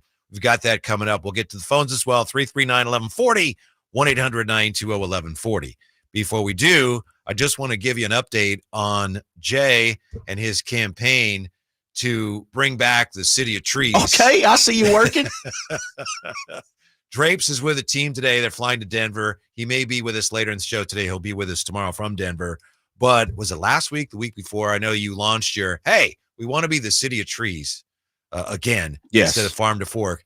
And amazingly, I mean, it's amazing how many people right away like, yes, I want to be part of that movement. And you continue to find out things about this movement that you are now spearheading, including the fact that there's a parade. There is a City of Trees parade that is happening here, March 9th, Capitol down to Capitol Ave. And I haven't 100% seen like exactly where they're all going, but I do know this is kind of like a Mardi Gras style floats. You know, there's a couple of waves of different floats at like 3 p.m. and then 5:30 p.m. is the second wave, and they're throwing beads. I saw that they're they got a lot of recycled beads, or I don't know what that technically means, from the Mardi Gras down in New Orleans flown in. And so I'm all about it. And, I hit a couple of the powers that be. I need to be emceeing part of this. Like, how am I not on one of these floats? So I'm just throwing it out there, and I'm glad you said this, Whitey. And there's numerous organizations and foundations, and I'll pull it up throughout the show here that will have floats, taking part in this parade on March 9th, which is a week and a half away or so. Yeah, I need to be a part of this. That's right. Yeah, you've got I have these disparate elements, and somebody needs to, and you're that person, the unifier that can bring it all in together and make the movement stronger than anyone ever dreamed it would be. Can I get, and let me say this, and let me put this out there, and I don't mean to put you on spot. You can answer this off air or whatever. I'm just saying, think about this. If I can get a part in the City of Parade, festivities and activities, can I get some support from Mr. Gleason? Yeah, I think so. Okay. I have a very important family birthday right around there. I got you. Yeah. I got you. Maybe a FaceTime for the fans or something. Well, we'll figure it out. I'm either in or I'm out. None of that. Yes, I would do what I could to support your efforts. To support you. I appreciate that, brother. Yeah. We need you as the Grand Marshal. Onwards and upwards. At the very least. Yes. Yeah. Onwards and upwards. City of Trees Parade, March 9th. It's incredible how far you've come in such a short time. I know, man. I'm getting texts and responses from people. Shouts out to the city of Sac and surrounding areas, the Folsoms, the Elk Groves, the El Dorados, the Galts, the Davises, everybody. Shouts out. I had to tell you, to be honest, I had my doubts early on. Did you? I was talking to our new program director, who's an outstanding guy, and I'm talking about the show, and he goes, "Hey, that City of Trees thing." He goes, "What are you talking about? I don't know what it is." And I explained to him, and then he was okay. Now, because I don't, excuse me, I mean to cut you off. My apologies. Real quick, I don't know where our new boss is from. He's from Fresno. Oh, well, he's too far out. He don't know about the City of Trees. Exactly. Right, there we go. I explained to him. Yeah. Okay. Yeah, but I thought, oh, that's not a good sign. But then he's like, oh, yeah. I mean, once you catch the fever, you're on board. Yeah, well, you can't listen, and this is the thing. It's no disrespect. You can't put a fire out if the fire continues to, to brew and swelter. Yeah. I mean, listen, smolder. Yeah, it is. Yeah, man. It's ready to boil over here. 339-1140, 1-800-920-1140. Meanwhile, as far as the Kings are going, Steven, Sacktown Sports. Hello, Steven. What's up? Good afternoon, fellas. Hey. Appreciate your time. Yeah. So I'm gonna be one of those guys where I'm not ready to give up on Mike Brown. This man came in and completely 100% changed the culture. 100%. Yes. And there is no possible way on God's green earth that after Mike, that you're going to allow someone else to come in here and finish the job that Mike Brown did. He started this new culture. Everyone's on board with this new culture. It may not be, the results may not be as, they might not meet our expectations. You know, I'm a man who went to AA for a number of years. Okay, I know I'm not necessarily supposed to say that, but expectations lead to disappointment. Yeah. Hey, thank you, man. Thank you. So expectations lead to disappointments, man. So the point of that is don't hold expectations up so high. Don't have any expectations. Go with the flow. I'm guilty of this myself. You know, this team has humbled my expectations because I was greedy after last year, and I'm sure a lot of other fans were. But at this point in time, calling for Mike Brown's job or saying that to push that is not right. It's not fair. There is nobody else that you're going to bring in that's going to continue to carry this culture. You're absolutely right, Stephen. Thank you. It's really, you know, I understand fans are going to fan and we're going to be upset with this or that, and we don't like the coach did this or that. But anybody who starts to talk about him as part of the problem, and by the way, I haven't heard from a lot of people today said we need to get rid of him. But there are people that have been upset at times this year. That's ridiculous. You're right. He's done so much, and he's compared to other coaches who've been here in recent years, what he's done, he's an asset without question. There's no question that Mike Brown is still a real asset for this team. I'll tell you, Jay, looking back before the season started, as we look at expectations, I said, and I'm really comfortable with this. I said the Kings are going to finish. I had them fifth, maybe not, but I said they're going to be fifth. And I said if they get in to, I said they're going to play Oklahoma City in the first round because I thought OKC would be really good. Yeah, and they're even better than I thought. I said, look, if you get into the playoffs, that's a good year, and I still believe that. If you get into the playoffs, whether it's through the play-in or not, I still think, given how long Kings fans had to wait to even get into the playoffs, if you're in the playoffs 2 years in a row, to me, you've accomplished something. Yeah. You win, that's great, but just getting in 2 years in a row, to me, that's an accomplishment. I think, you know, and I would say, I would venture to say, Whitey, that me and you probably had lower expectations for this team on, you know, what it would look like as a successful year compared to, you know, like Steven said right there, expectations of other people who follow the team and fans of the team. But let me propose this back to you now, Whitey, knowing that we've seen the team and what it is, and you've been on record here on the Drive Guys saying you believe this team is a play-in team now. What would you still deem as a successful year for you right now? If you get into the playoffs, no matter how you get there, whether it's through the play-in or not, if you get into the playoffs, success, and if you win a first-round series, I think that would be a hugely successful season. So you're pretty much in the same level. Yeah. Yeah. And I know, some have said, oh, you got to win the first round this year. And that'd be great. I'm not saying they can't, but to me, that would be above and beyond. That would be some gravy.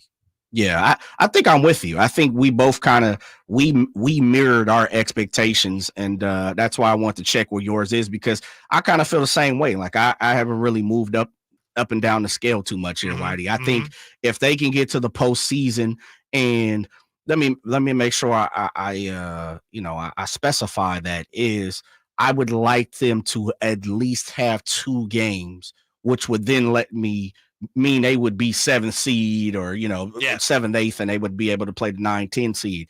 And, if they lost 2 games, that would be crushing.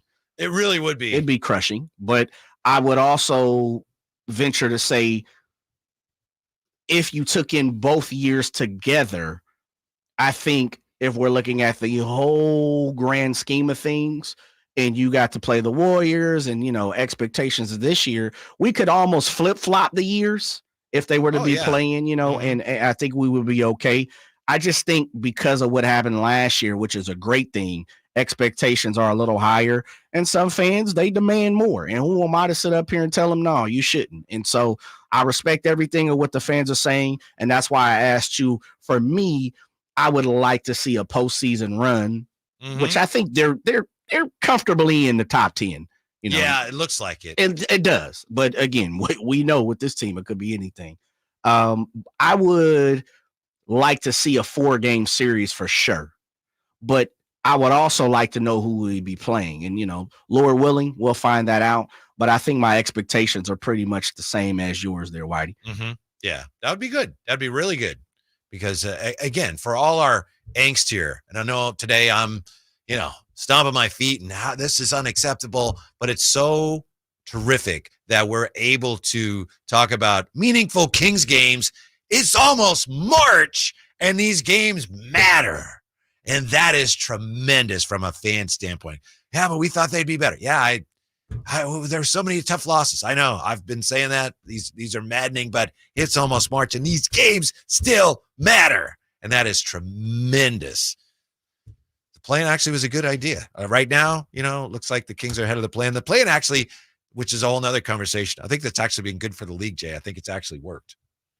Yeah, I like that. I like where you're going right there. It's interesting. It's kept things interesting. Yes. By the way, we still have to hear from Mike Brown and why he says this trend that you're talking about, I don't see a trend. And we'll get back to the phones when we come right back. Drive Guys, Sacktown Sports. You never know what you might hear when listening to a Sacramento Kings game. Out of Keegan, going for another triple. Man, is he feeling it. Keegan, can he do it? Yes, there's number 11, Keegan Murray. Keegan steps back. He just knocked down his 12th three-pointer, a Kings franchise record. He's got 45 points. Never miss a moment of Sacramento Kings basketball with Sacktown Sports and the Sacktown Sports app. Welcome to the President's Day sale, happening now at Northern California's #1 Honda dealer, Stockton Honda. Celebrate with us and get huge savings on our giant selection. Whether you're shopping new or pre-owned, Stockton Honda has the selection and savings. Plus, get top dollar for your trade. Anytime, anywhere, it's all here. StocktonHonda.com. Based on 2023 total new and Honda certified pre-owned vehicle car sales from American Honda Motor Company, Zolban Report. Fargo, the new virtual assistant from Wells Fargo, makes banking faster and easier. Like this. Fargo, what's my checking account routing number? And this. Fargo, turn off my debit card. And this. Fargo, what did I spend on groceries last month? And that's just the beginning. Do you Fargo? You can in the Wells Fargo mobile app. Learn more at wellsfargo.com/getfargo. Terms and conditions apply. Your mobile carrier's availability and message and data rates may apply. Wells Fargo Bank, N.A. member FDIC.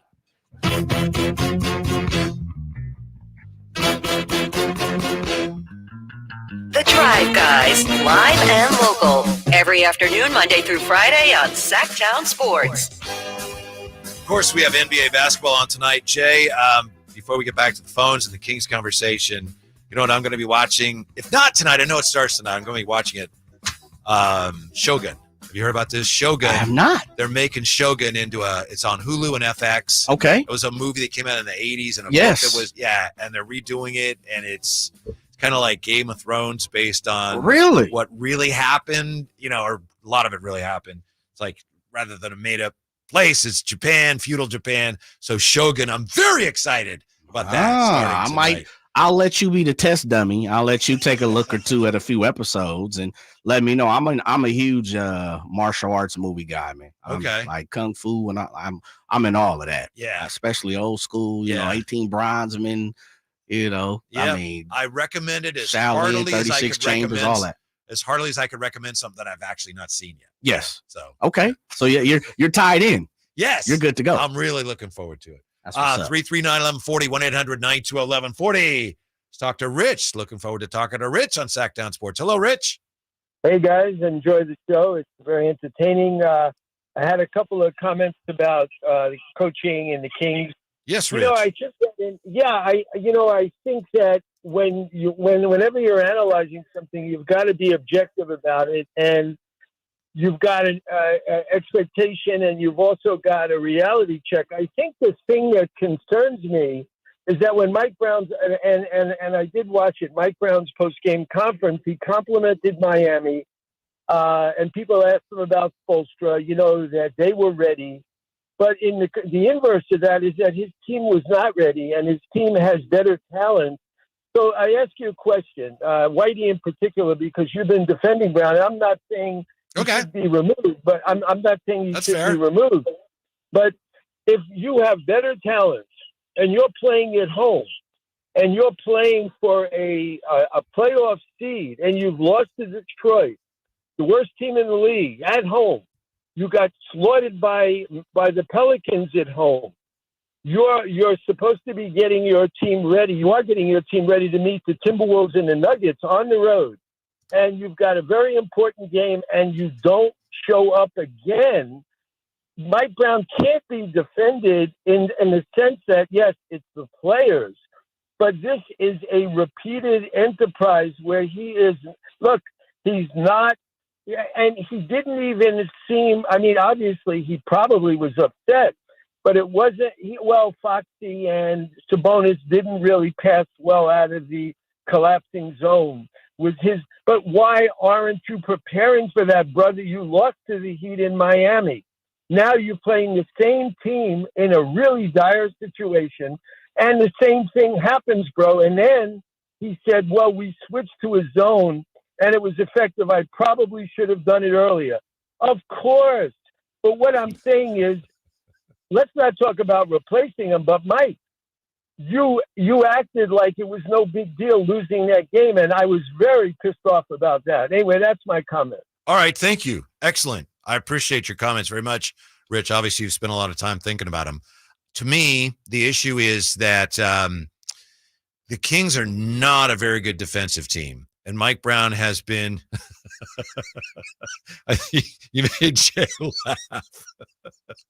You thought it was funny when he said, yeah, hello, yeah, maybe you should have gone to the zone sooner. Is that what made you laugh? Yeah, but the other part where you said spends a lot of time thinking about him. That's just – oh, yeah, I got yeah. Rich had some valid points, but I'm going to let you jump on that. He does. Yeah. To answer your question, how can I defend Mike Brown when his team repeatedly makes these same mistakes? To me, the team is very poor defensively.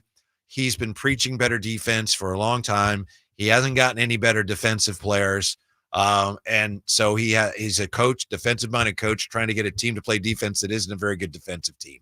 And I think that's one of the reasons that they're prone to these games where it looks like they don't show up. They can't stop anybody. And to me, I've said this before, when you can't play defense in the NBA or basketball, NBA or not, every game's like a box of chocolates. Who knows what's going to happen? Because you can't get stops. And I know you're saying, well, he should prepare them better. And I think a lot of it, that's fair enough. I mean, every coach has flaws. And yeah, there's some of these games they could have been better prepared.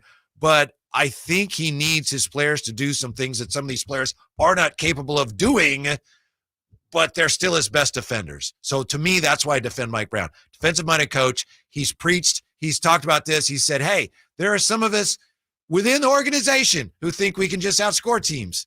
I can find it was after the Pelicans game. He says, I'm telling you, we are in for a rude awakening if we think we can win in the playoffs that way. So to me, that's why they're prone to these ups and downs. However, Mike Brown addressed it last night, Rich, as you say. Here's Mike Brown asked about, hey, how come there's this trend here where you keep losing to shorthanded teams at home? No, I mean, Paul George didn't play last night, and we've played against other teams where their top one or two guys didn't play, and we've won games. The reality of it is, one of the things I obviously got to go back and take a look. I know in game one, there were 6 or 7 50-50 balls, and we didn't come up with one. And,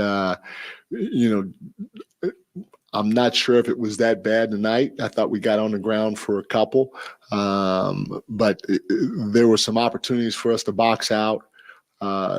We didn't hit somebody. There were some opportunities early on to where I felt we could have contested better. We didn't quite get the shooters. And so to me, more than anything else, that's where the trend is, and I've been saying it the last few days. I thought last night we did a great job defending the three.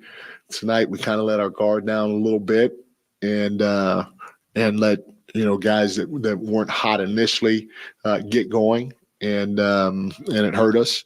But I don't feel like it's a trend that every time we play a team that in their number one or number two or number three guys out that we lose. And like I said, to start this thing, you got to give Miami a lot of credit. They've won, I think, 7 of 9 or something like that, and they haven't had quote unquote all of their guys in all of those games, and so we give them a lot of credit for coming in here and taking this win. That's fascinating. He's downplaying the whole.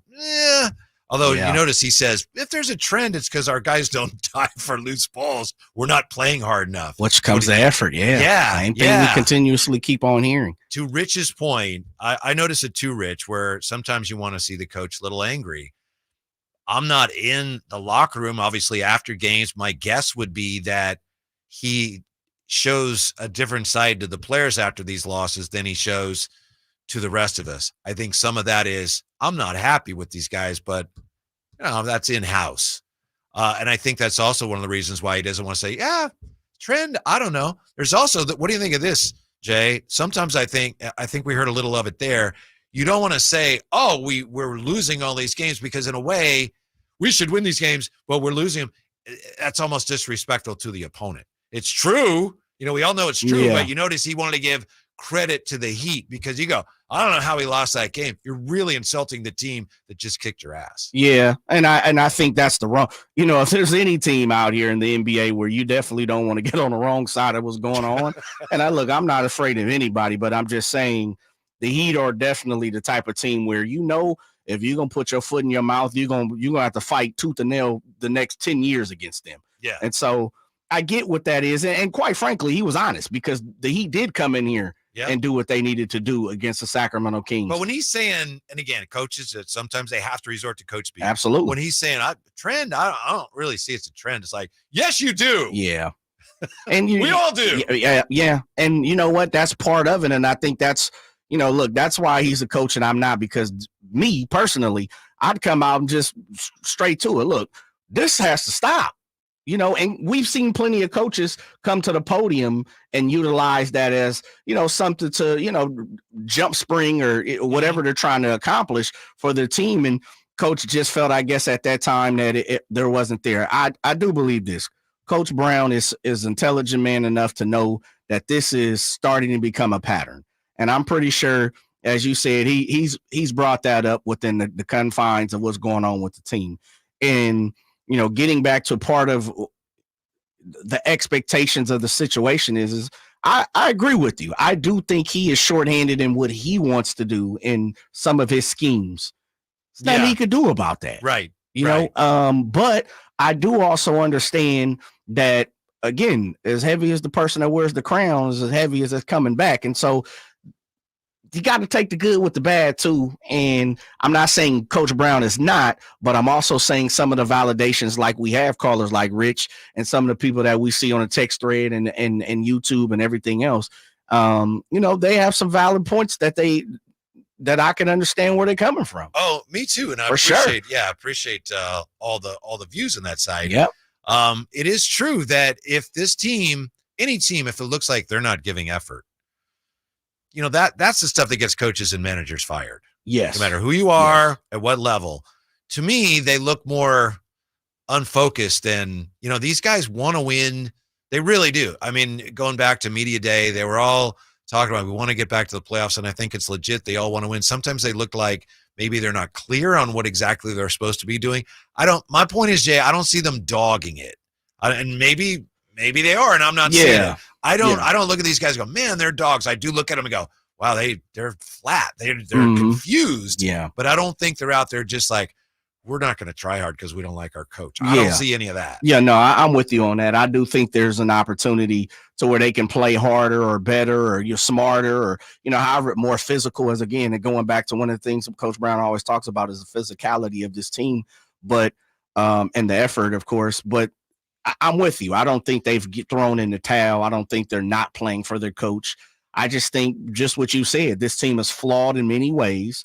The expectations of the understanding of knowing, that this team is flawed is for some people is hard to get a grip on. It's hard to, come to realization of like, look, I saw them go hard last year and everything fell in place. And, I just saw them beat a good Clippers team, albeit it was without Paul George.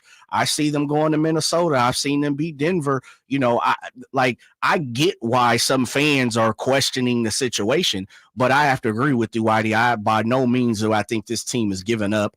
I don't think they've thrown in the towel, and I don't think they're putting forth effort. I think there's certain lapses, and we've seen it. Look at the game. And Keegan said it yesterday in their post game. From first and third quarter, we got beat. I almost tell you this. I think they just got beat in the third quarter. Oh, yeah. The first quarter is what it is. But then they flipped the switch and turned it on and realized, like, look, we're down, double digits, 20 at one point in time, and we need to show up before we get booed out of here. Mm-hmm. And they did and made it a game. But as you pointed out, they still lost by double digits. They lost by 11. Yeah, 339-1140, 1-800-920-1140. We'll get back to the phones. Brendan Nunes, our Sacktown Sports Kings insider, will join us too on what he thinks is going on here with the Kings and why they want to acknowledge this trend as the Drive Guys roll on Sacktown Sports. Domantas Sabonis plays here. He finds Sabonis. Put the frosting on the cake. Put the cherry on the sundae. Sabonis with a two-hand flush. Makes it 114-106. Sacktown Sports is your proud home of the Sacramento Kings. Hello, Sacramento. I'm Emran Pilati, owner of True Sports Cards and Collectible Store here in Rockland, California, and the host of the True Sports Cards Show that airs right here on Sacktown Sports 1140 every Saturday from 10 to 11 a.m., where we discuss the latest trends, hottest products, and deliver exclusive interviews with other industry leaders. And don't forget to visit our shop, True Sports Cards, at 6661 Stanford Ranch Road in Rockland and see what we have for all your sports card and memorabilia needs. Get huge savings on our best selection of new Hondas during our Honda President's Day sales event at Folsom Lake Honda. Hurry in and save on our best selection of new Hondas. Each is priced to sell now. Folsom Lake Honda is your one-stop Honda shop for great pricing on a giant selection of new CRVs, HRVs, Civics, and Accords with low finance and lease options. Plus, get an instant cash offer for your trade. Get to Folsom Lake Honda or go to FolsomLakeHonda.com. Folsom Lake Honda, yeah, your one-stop Honda shop. Power Business Technology is proud to be 100% independent, locally owned, and managed Toshiba copier dealer. Local ownership cuts out the red tape, allowing ourselves to never be too busy to personally answer the call when our clients need us. Recognized for excellence in service execution, training, and customer service, we're proud to be named a 2022 Toshiba ProMasters Elite Dealer. Contact us today for all of your business printing needs at 844-POWER-BZ. That's 844-769-3729, or visit us at PowerCopier.com. The Arnold Law Firm has seen how an injury can turn anyone's life upside down. Whether it's a slip and fall, a car accident, or any other kind of injury. For almost 50 years, the Arnold Law Firm has been here to help you through the entire process to protect you and your family. If you are ever injured or in an accident, call the Arnold Law Firm. The Arnold Law Firm, providing real justice for you since 1975. Call 916-777-7777. That's 916-777-7777. What's up? As always, we're talking to Chad Hoblet of Hoblet Dodge Chrysler Jeep Ram in Woodland. Chad, what's happening for Chrysler's President's Day sale? It's the biggest savings we've had in years on new heavy-duty Ram trucks. Right now, you can save up to $17,000 off MSRP on new 2024 Ram 2500 Laramie Crew Cab 4x4s. And yes, I said 2024s. Plus, we have Northern California's largest selection of Ram trucks with over 500 available. So you're sure to find your new Ram truck waiting at the Hoblet Ram Truck Center. $17,000 off MSRP on the brand new 2024s is a big deal. How'd you pull that off? Hoblet is California's #1 Ram truck dealer and #3 in the nation, which means we have the best selection of the trucks you need at the best prices. No one has a better selection of heavy-duty Ram trucks west of the Mississippi. Plus, when you shop at Hoblet, you're not just a customer, you're family. Hoblet Dodge, the small-town dealer with big city savings and selection. Start your search at HobletDodge.com. Unbeatable prices, unbeatable selection. Nobody beats Hoblet, period. $17,000 net savings after $11,379 factory rebates and $56.21 dealer discounts. Rebates may include 1,000-case construction rebate. Must have purchased eligible case equipment to qualify, and 500 first responder bonus cash. Must be current member of eligible first responder association. Private net savings sample VIN 221743. I just can't control my feet. Coming to the venue at Thunder Valley, March 30th. World One presents The Jacksons with Sister Sledge. Tickets available now at the Thunder Valley box office, Ticketmaster.com, and World1Presents.com. 707 all the way to the 916. Yeah. The Drive Guys powering your afternoons Monday through Friday on Sacktown Sports. Question, I ask this respectfully. Do you know, Jay, the Jacksons are coming? Who's performing now with the Jacksons? The only I know is I believe Tito and Jermaine I've seen. Okay. But I don't know the rest. Yeah. I saw, my mother asked me about that like literally a week or two ago, and I was like, "What?" Yeah, Jermaine and Tito. Like, oh, okay, but I don't know who else. Yeah. It's interesting. You interested? Some of the early the Jackson 5 records. Those are freaking great Historical records. Absolutely. Yeah. I mean, just the bass lines alone, that's tremendous stuff. So Spoken I like just a man wasn't sure playing how many people are left that are actually. Let's look that up. We'll have that answer. Yeah. Janet doesn't hang out with them, does she? I don't want to say doesn't hang out with them, but I know she doesn't perform. That's not me. She's right. No, I got my own thing, guys. I'm good. Yeah. Oh, yeah. She definitely got her own thing. Yeah, her good luck. Yeah. So the Jacksons and Sister Sledge. All right. It sounds like your spidey senses are intrigued, my man. Well, the Jacksons, we're talking iconic stuff, but it's just not really the Jacksons. That's all I'm saying. But everyone knows. Yeah, that. you're missing one. Not missing one, but you're missing the one probably. Yeah. Yeah. 339-1140, 1-800-920-1140. We're going to talk to Brendan top of the hour, our insider right now. We'll go back to the phones. Stanley joining us on Sacktown Sports. Hello, Stanley. How you doing this day after another hard to figure Kings loss? Yeah, I'm looking at that game. We actually outplayed them almost in every category there was, and it's the same old thing in some of the other games that really cost us big. It's not their effort, I don't think so, because everybody wants to win. The biggest thing is fouls and free throws. Fouling too much, that gives the other team an opportunity to win because they're making 80% or better free throws. Where us, when we do get fouled, we're down to 55% or 50%, which is kind of low. So I think that's costing us most of our games is right there. Just those two little areas. Thank you, Stanley. Very insightful. I know Mike Brown agrees with you for the most part. He talked about at the break. Hey, if we could defend a 3-point line better, and if we could make our free throws, boy, this whole thing would be looking a lot rosier. Last night, free throw wise, the Kings were 7 for 12. Miami shot 25 free throws. Miami, shorthanded as they were, they really pounded the Kings inside. So they had 25 free throws. The Kings shoot 12 free throws, and they make 7. And for all the preaching about we got to get better free, we know we have to be better free throw shooting. We've got free throw standings now in the practice facility. 7 for 12. Yeah. Jay, to me that tells me it's all the way for some of these guys anyway between the years. Yeah, it is. I saw, and I'm trying to I'm looking it up here real quick. I think it was 58.4% like this team is shooting free throws at this point almost. That's horrific. And for the year, they're 70 something. Yeah, dead last. Yeah, last night I'm sitting there trying to see. Last night they're 58.3. 58.3. There you go. I was like, I know it's 58 something. I mean that, and to Stanley's point, that's not going to get it done. No. You're not winning the game 9 times out of 10 if you're shooting 50% from the stripe. No, that was 50. It's 58.3%. Yeah. I knew it was 58. I just couldn't remember the point what. And I didn't want to be, say something wrong and people, man, that was 0.7. Like, you know how it goes. 58%. Malik 0 for 2 and Domas 1 for 4. Yeah, that's not your best players combined to go 1 for 6 from the foul line. That's not it. Especially when that's another one of those things that's so aggravating because it's a problem. You talk about it as a problem as to fans and to players. The players acknowledge it's a problem. And then the game comes and they still aren't able to do anything about it. It's frustrating. The other thing last night, Stanley, as you probably know, was the Kings turned the ball over way too much. Last night they had 15 turnovers because, offensively, like their shooting numbers are good other than the foul shooting, but they turn the ball over way too often. Thing is with this Kings team right now, and this is kind of the nature of the NBA too, 110, Jay, you put up 110. This Kings team, you score 110, you're going to lose. That's not enough. Yeah. This team has to score more than that. Yeah.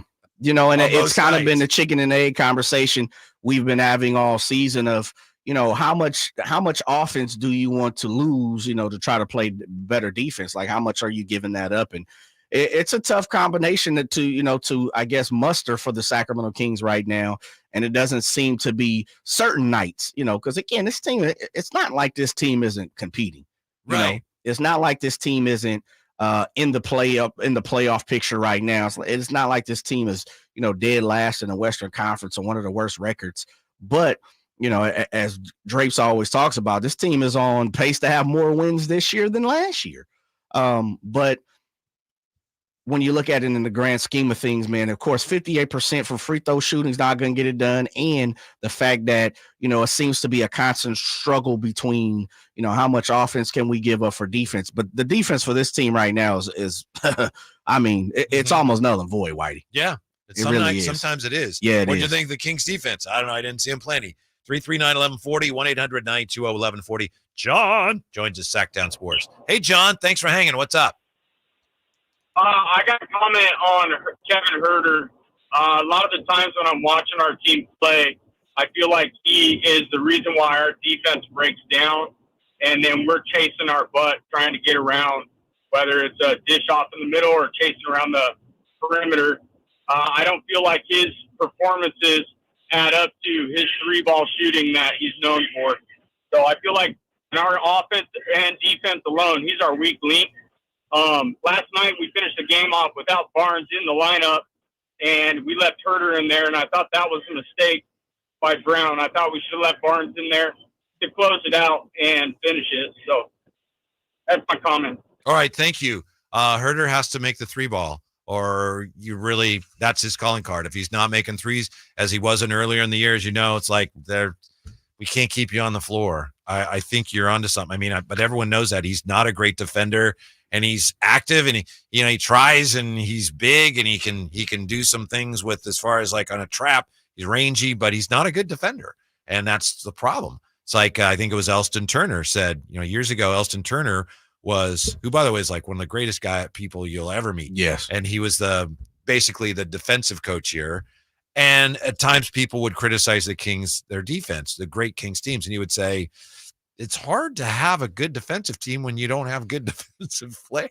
And that's part of the problem with this team right now. Yeah, you can't. And I mean, if you don't have the proper pieces to even be part of the game, then you can't play the game. Is basically what he's saying. And they got a few. I mean, they do have some, and they have some guys that are improving, but still, it's an issue with this team. It's frustrating. Yeah, it is frustrating. Sure it is for them too. Yeah.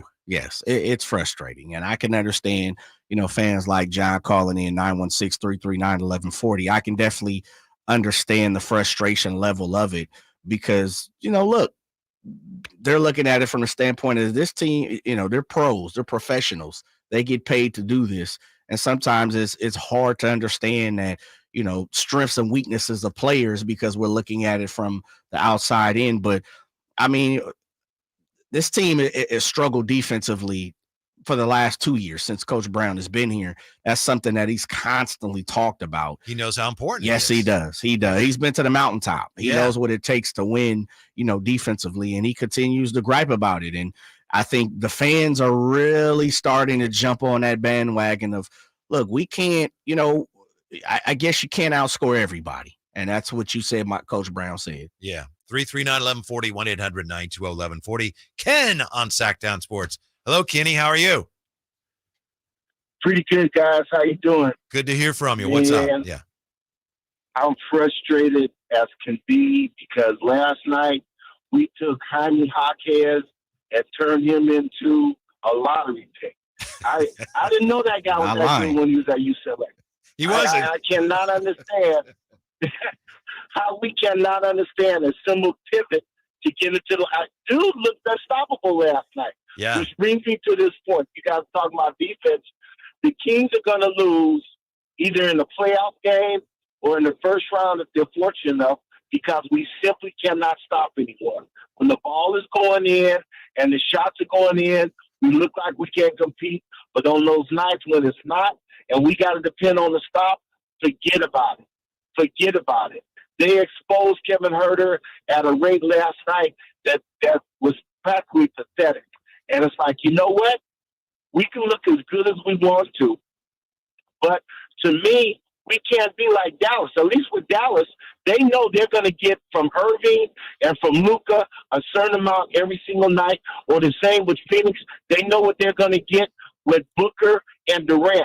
We don't have a steady offense to compete with those guys, which is why we're going to lose. Until we get better defensively, this is going to be a team that's going to compete and be in the playoff picture, but they're not going to be taken seriously because they can't stop anyone.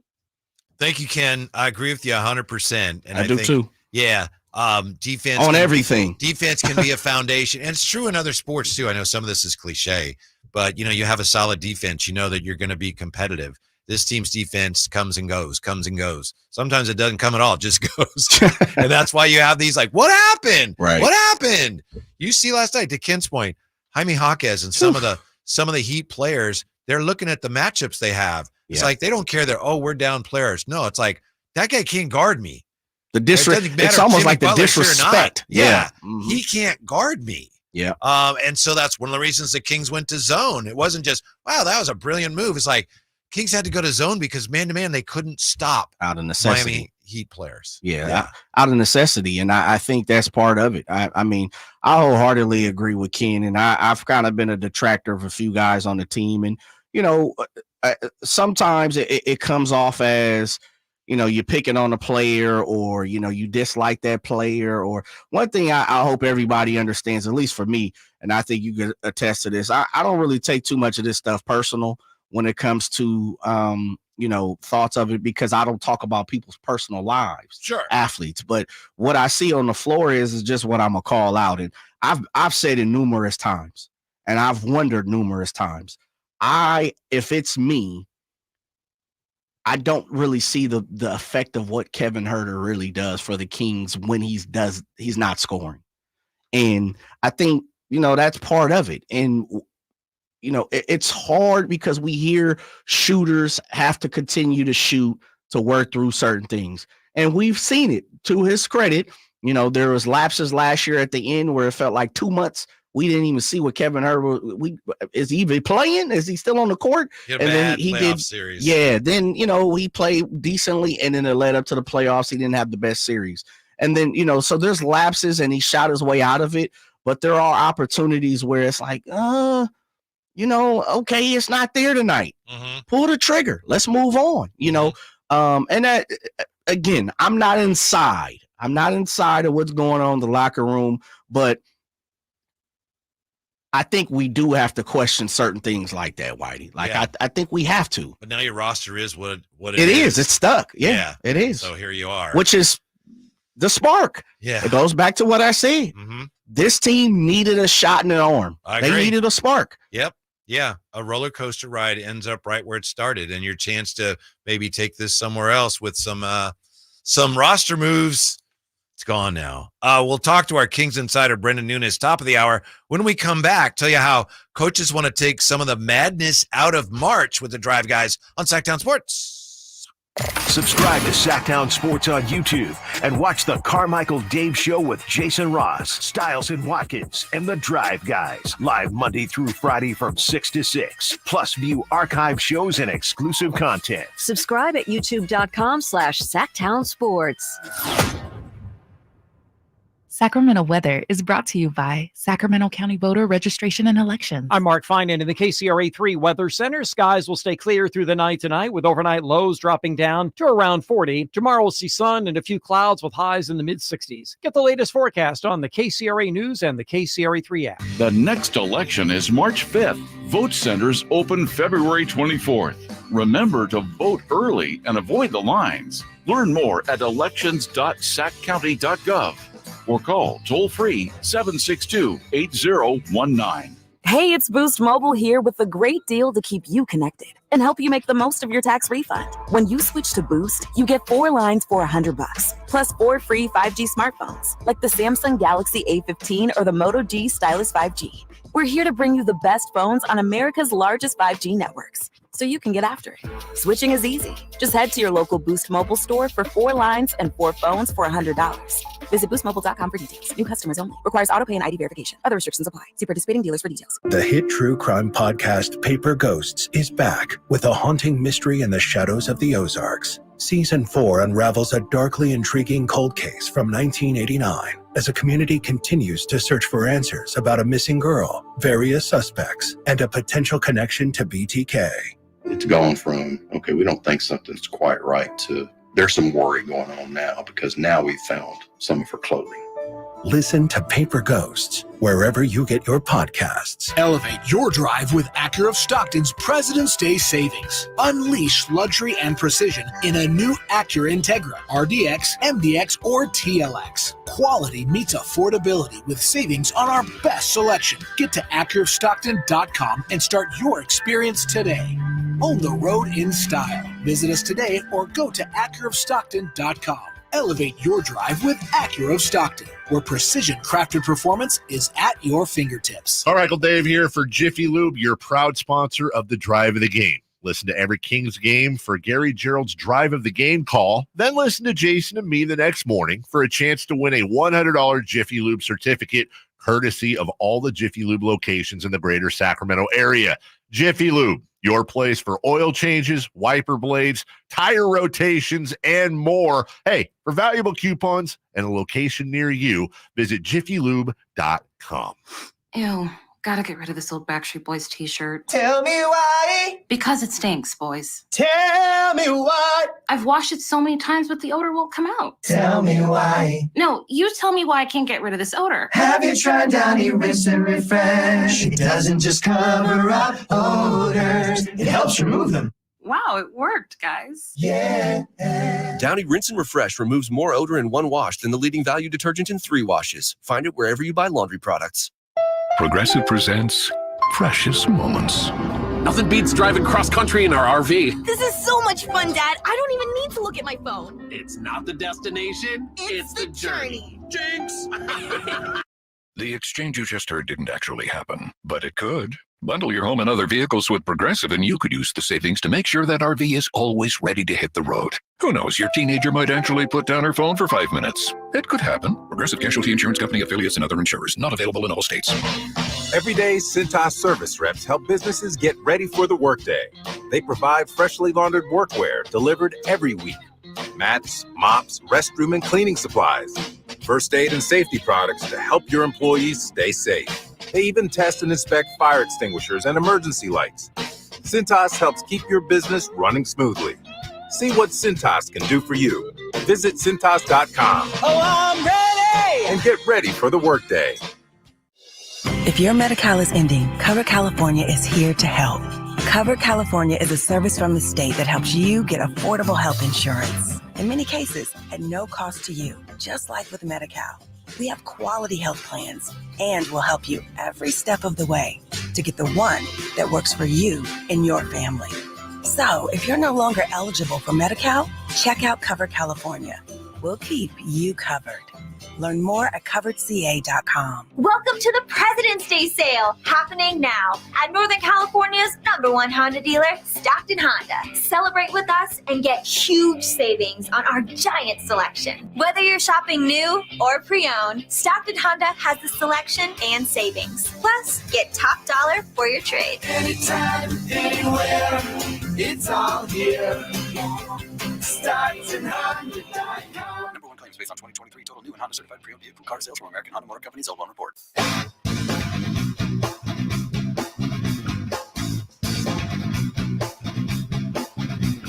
The Drive Guys, live and local, every afternoon, Monday through Friday on Sacktown Sports.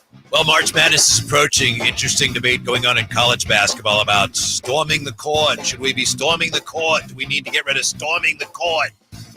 We'll get to that conversation at some point here, but Kings conversation rolls on in the meantime. 339-1140, 1-800-920-1140. No storming the court last night at the Golden One Center. It's Whitey and Jay today, and Kyle's on his way to Denver with the Kings. He'll be with us tomorrow. I had dinner last night with the great John Dickinson from San Francisco, and he was saying, where'd y'all go? Well, we were just at before the game. Okay. Yeah. I thought you were saying like you guys went out prior to the game. No. Okay. Just in the media room. And so that's how y'all do me, huh? You don't want to even get an invite up. You didn't even send a pigeon message my way, huh? Invite me. Well, okay. I'll just say this. I would never complain about, the food there. They have really good food and it's free. Who could complain? But they had some kind of meatballs last night. And I just looked at it and said, I don't know what color that is. And I'm not going to eat something if I don't know what color it is. I got you.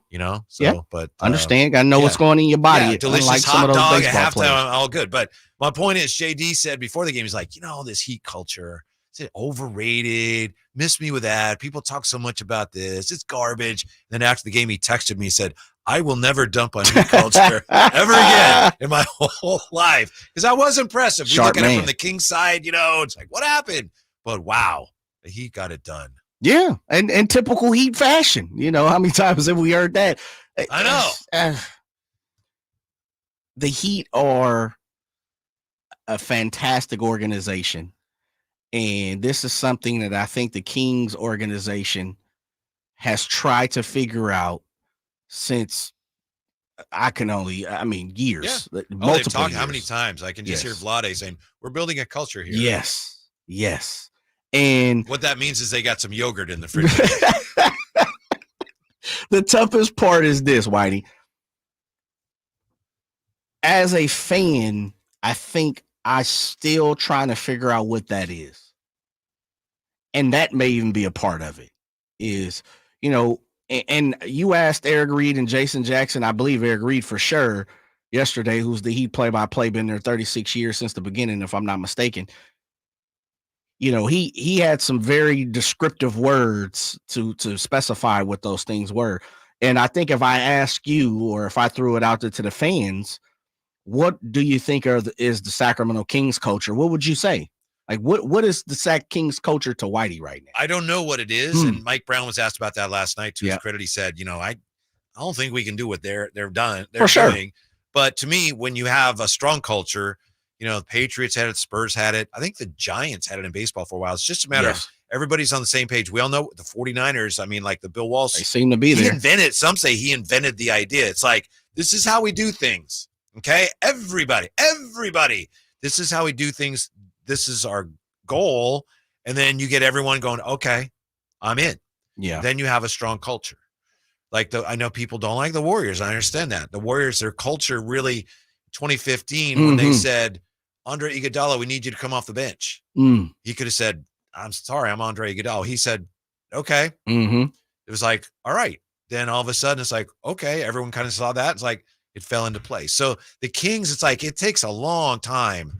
And, maybe they started to put some of the foundation in last year just by getting back to the playoffs, but it takes a long time. Yeah. I think so. I also think defense is part of it. Yeah, it is. It is. And I think Pat Riley goes a long way for what Miami did. Yeah. And you might be still looking for that, as Phil Oates, minority owner of the Kings, said, a William Wallace type player here on this show. Yeah. Or William Wallace type person, from Braveheart. I think the Kings may still be looking for that, within the organization. Yes. Brendan Nunes, top of the hour. We go back to the phones, 339-1140, 1-800-920-1140. Let's talk to Will, Sacktown Sports. Hello, Will. How are you? What's up, fellas? Hey. Man, I'm getting ready to go into rehab, man, because this is killing me. I can't deal with this no more, man, because, we overanalyze. We overanalyze after one of these dumb blowouts, losses that we shouldn't be losing to certain teams. Yeah. No matter what, we shouldn't be losing to certain teams. And I'm gonna tell y'all, man, I love Coach Brown, man, but he's the man. He's the man. Coach Brown, some of his rotations and his decisions, man, don't make no sense. Everybody saw Highsmith from I don't know what college he came from, man. He was killing Herder. Yep. And everybody saw Martin. Anybody who Herder got on, he just took him to the hole. He just shot a 3 over him. I like Herder, but if he ain't scoring, he ain't helping the team. Because he's too slow a foot to get anything done. And the same thing against Domas with athletic big men. He can't guard him. He just frustrated. He tries to force things and he loses the ball. He fumbles. He's good against big, slow, white guys. He's but check it out, man. You cannot keep playing Herder against athletic 2s and 3s because you can see them. They talking to each other, man. Look, I'm gonna run you into him. We're gonna screen. We're gonna pick, and I'm taking him to the hole. Even Kevin Love, man. I know. Kevin Love kind of tried to punk him last night, and look, it's no excuse, man. I don't care. Look, you got Kessler Edwards on the bench. You got 6'8" guy. Try him sometime. Why is he on the team? Mm-hmm. Why is he on the team? Yeah. And then you got my boy JaVale. Let JaVale go out there and bring somebody, foul somebody, do something. It was just ridiculous, man. It was just. And then last thing, Whitey and Jay, Monk played 20 minutes. Tell me why. Tell me why. Because they're hoping he starts making shots. 40 minutes. Mm-hmm, mm-hmm. Huh? Well, they're hoping he starts making shots. They needed some offense. Well, look, Monk is the spiritual leader of that team. He's the most exciting guy. He brings. Look, if he ain't scoring early in the first half, you can't sit him the whole damn. Oh, you're asking why? Will, you're asking why he didn't play more than Herder? That's what you're asking? Yeah. Okay. All right. I misunderstood your question.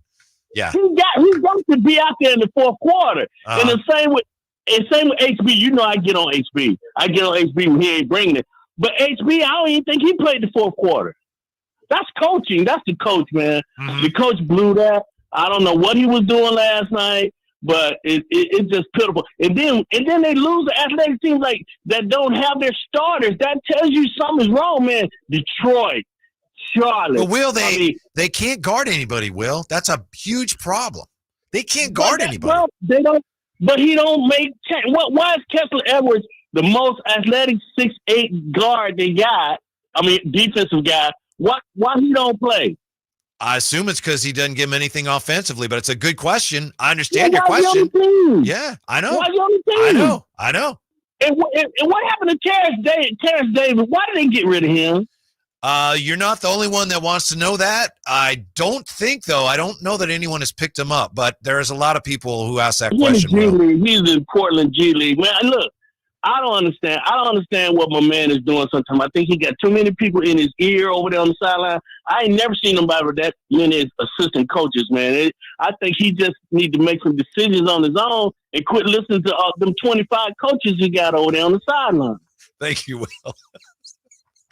It's not funny. It's just there's something that about Will's passion that is nice to hear. Kind of has a knack for bringing things home. Thank you, Will. 339-1140, 1-800-920-1140. And yeah, Will asking some questions that a lot of people are asking. We got some questions for Brendan Nunes. Our insider joins us when we come right back. Is this team going to finish in the top 6? See what Brendan thinks of that. We'll also get back to your calls, 339-1140, 1-800-920-1140. Drive Guys, Sacktown Sports. The only place you'll find De'Aaron Fox is Sacktown Sports. Spins away from the defender, in the paint, soft floater. That's a great play by De'Aaron Fox. Hey, Sacramento, it's De'Aaron Fox, and you're listening to the home of the Sacramento Kings, Sacktown Sports. Your local sports leader. For the ones who work hard to ensure their crew can always go the extra mile, and the ones who get in early so everyone can go home on time, there's Grainger, offering professional-grade supplies backed by product experts so you can quickly and easily find what you need. Plus, you can count on access to a committed team ready to go the extra mile for you. Call, click Grainger.com, or just stop by. Grainger, for the ones who get it done. Get huge savings on our best selection of new Hondas during our Honda President's Day sales event at Folsom Lake Honda. Hurry in and save on our best selection of new Hondas. Each is priced to sell now. Folsom Lake Honda is your one-stop Honda shop for great pricing on a giant selection of new CRVs, HRVs, Civics, and Accords with low finance and lease options. Plus, get an instant cash offer for your trade. Get to Folsom Lake Honda or go to FolsomLakeHonda.com. Folsom Lake Honda, yeah, your one-stop Honda shop. Country in the Park is back May 17th and 18th at Cal Expo with Brantley Gilbert, Dustin Lynch, Jay Cohen, Walker Hayes, and more. Tickets start at just $46. Country in the Park, May 17th and 18th at Cal Expo. For more information, visit CITPFest.com. Brought to you by Coors Light, Garner Roofing, and Roseville Kitchen and Bath. Golf to Go is brought to you by the Hagen Oaks Golf Super Shop. Here's Frank LaRosa. It's been estimated that we lose more than 400 million golf balls globally every year. Hitting it in the fairway is a great way to prevent lost balls, but Golf Magazine's Josh Sen says, we can do better, people. First, play the right tees. The architect designed the placement of hazards for different handicaps. Second, find a reference point. Pick a tree, a shack, or a path where the shot was headed and keep it locked as you head off the tee. Third, maybe use a highly visible ball. You've got a better crack at tracking your ball if it's the color of a lemon or a tangerine. And anecdotal evidence suggests there's something freeing about knocking around a cartoonishly colored golf ball. 4, do not look away in disgust. A natural reaction to a slice or duck hook is to turn away. As hard as it is to find an errant shot, it's even tougher if you don't know where to look. And finally, be a good scout. Instead of fiddling with your phone, keep an eye on your partner's shots. The more time you spend watching, the less time you spend looking. That's your Golf to Go. I'm Frank LaRosa. Thousands of years ago, ancient civilizations used leather for water skins, armor, and sandals. Hi, this is Frank LaRosa with a word about Naturewood Home Furnishings. Today, leather is one of nature's most luxurious products. The combination of leather with beautifully designed furniture creates an end product that adds luxury and sophistication to any room. During Naturewood Home Furnishings leather sale, you'll find their considerable selection of leather is flexible, breathable, natural, and maybe most important, comfortable. Whether you're a relaxed contemporary kind of person or you're more classic leather, Naturewood Home Furnishings has color choices and styles to fit your home.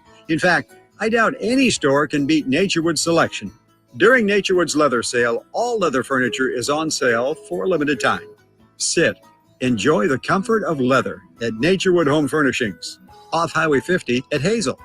Look for the water wheel. What's up? We're talking to Chad Hoblet of Hoblet Dodge Chrysler Jeep Ram in Woodland. What's happening, Chad, for Chrysler's President's Day sale? I haven't been this excited about a deal in a long time. Right now, you can save $18,000 off MSRP on new 2023 Jeep Gladiator EcoDiesels. This thing can get up to 28 miles per gallon on the highway, and it's the perfect combination of off-road fun and work truck. Plus, it's the #1 new quality vehicle among midsize trucks, according to J.D. Power. And you're selling them with an $18,000 discount? That seems a little crazy. Well, we do things a little different here at Hoblet. We're here to help you find the vehicle you need at the best possible price. That's why we don't have a bunch of dealer markups, surprise add-ons, or fees. At Hoblet, you get the small town experience with the big city savings and selection. There's no better time to take advantage of this savings at Hoblet. See their full selection at HobletDodge.com. Unbeatable prices, unbeatable selection. Nobody beats Hoblet, period. At Hoblet, you get the small town experience with the big city savings, selection, and no surprise hidden fees. $18,000 net savings after $11,096 factory rebates and $6,904 dealer discounts. Rebates may include $500 first responder bonus cash. Must be current member of eligible first responder association. Qualify 5 with this net savings. Temple VIN 553-385. See dealer for details. KHTKAM Sacramento. KYMX HD2 Sacramento. Take it on the local level. Live and local, 6 a.m. to 6 p.m. Monday through Friday. From the Power Business Technology Toshiba Studios. Sacktown Sports.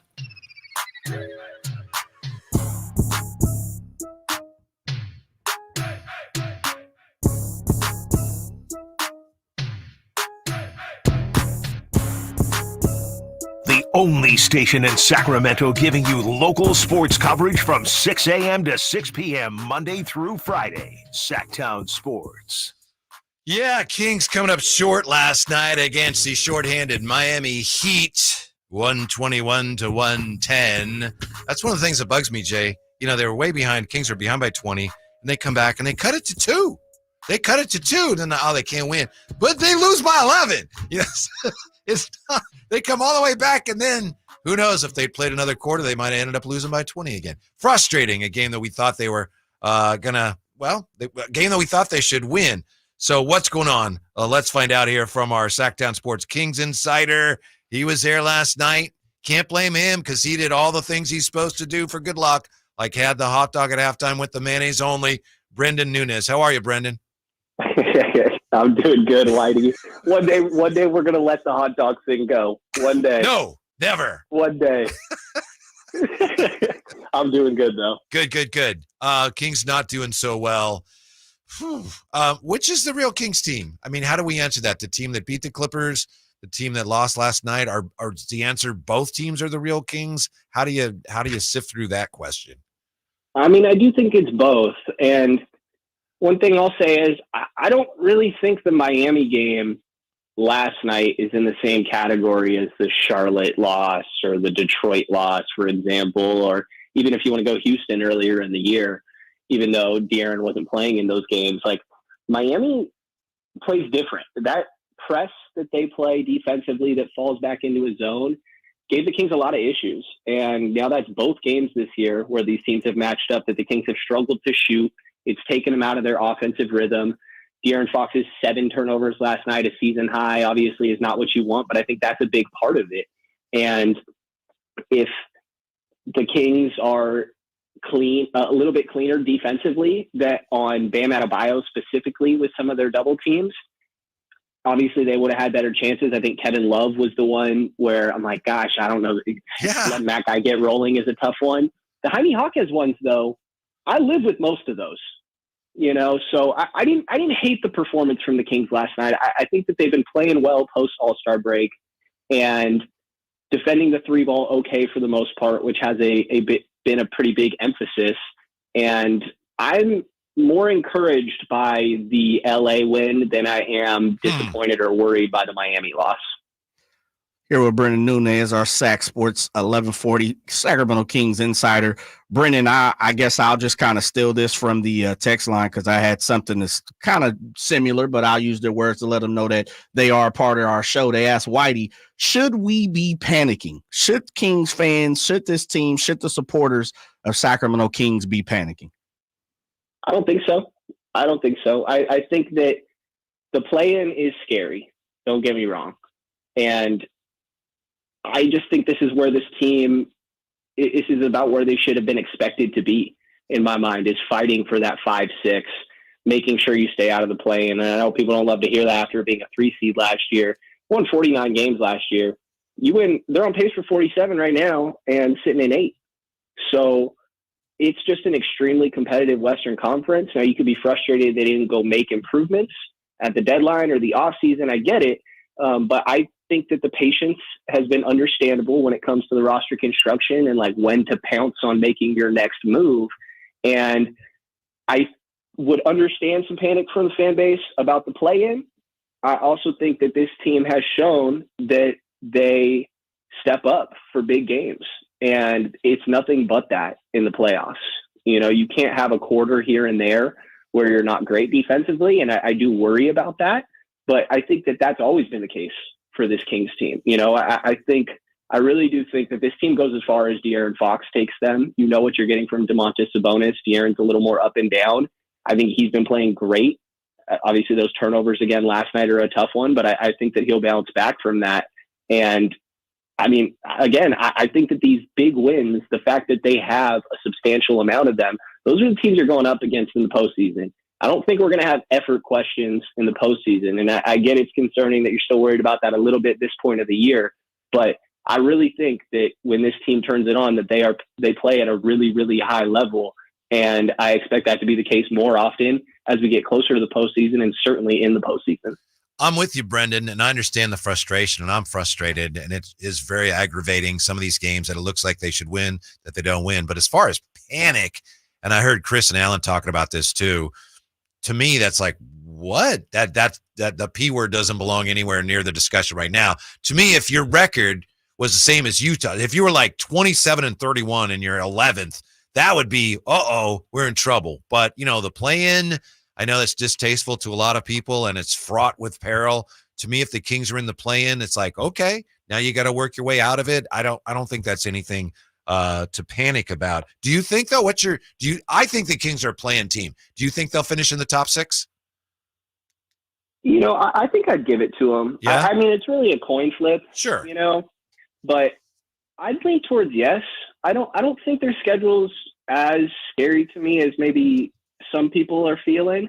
Like you look at Phoenix's schedule, they might be the worst in the league. They have some crazy back-to-backs in there or teams that they're still waiting to deal with. I think they still play Boston twice. They got Minnesota twice in there, OKC twice. And it's not going to be a walk in the park for the Kings, but I think that they know who they are. And there's a lot of value in that. Some of these teams are still figuring things out. And that's not to say the Kings aren't trying to improve in certain aspects. That three-point defense and pace, I think, really being the main two that they're keying in on. But that's not new. That's something that's. But who are they, Brendan? Pardon me. Excuse me for interrupting you. I don't mean to be rude, but you say I think they know who they are. Who are they? Because I don't know who they are. Who do they think they are? I mean, I guess that is a hard question to exactly pin down, but I think they're a team that is elite offensively and extremely difficult to guard on that end of the floor.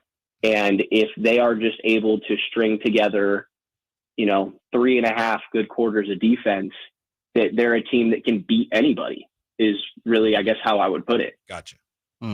Brendan, what do you say to, and we're joined by Brendan Nunez, Sac Sports 1140 Kings Insider. What do you say to the fans who, and we just had a caller, Will, that kind of fall into this boat of when Kevin Huerter's not scoring, what else is he bringing to this team, and why don't we see, the Kessler Edwards or the Davions a little more, or the Chris Duartes a little more? Like, what are your thoughts on that? Yeah, I mean, I think one of Kevin's biggest skills that I always like to point out is his pace. And that's not just open court. Like, he does a great job running in transition. But you look in the half court, man, like last night, him and Duncan Robinson matched up against each other. And I'm like, God, I could never be either one of these dudes. I'd be exhausted by the end of the night. They are both just sprinting through everything they do. And even if Kevin doesn't touch the ball, he is respected as an elite three-point shooter in this league because he is. Whether he's in a slump or not, he's going to get guarded like that, which does so much for De'Aaron Fox and Domantas Sabonis. That was the big thing coming into last season, was now that Malik Monk, Kevin Huerter, and Keegan Murray are here, these dudes got spacing. And that is so important to this Sacramento offense. And the way that he cuts as well, I think really does open up a lot for them offensively. And I also think defensively that he's been better recently. He has his shortcomings. You saw some of those switches last night where in mismatches, he's going to get picked on a little bit.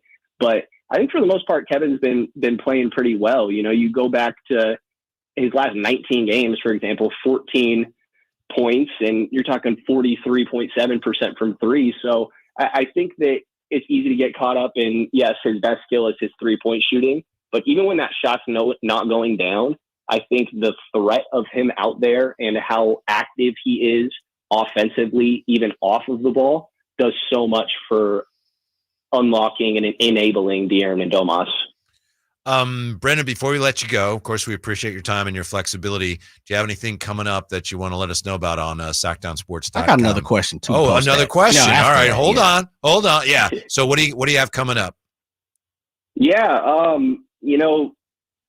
there's things in the works that are still TBD. Okay. That maybe I'll hold on to, but we'll see. Hoping to talk to some guys about some fun off the court stuff and community things that have been going on recently. And I will say Frankie Cardicelli, Kings Cowboy out here, and I reported a Return of the Roar podcast earlier today that people can check out.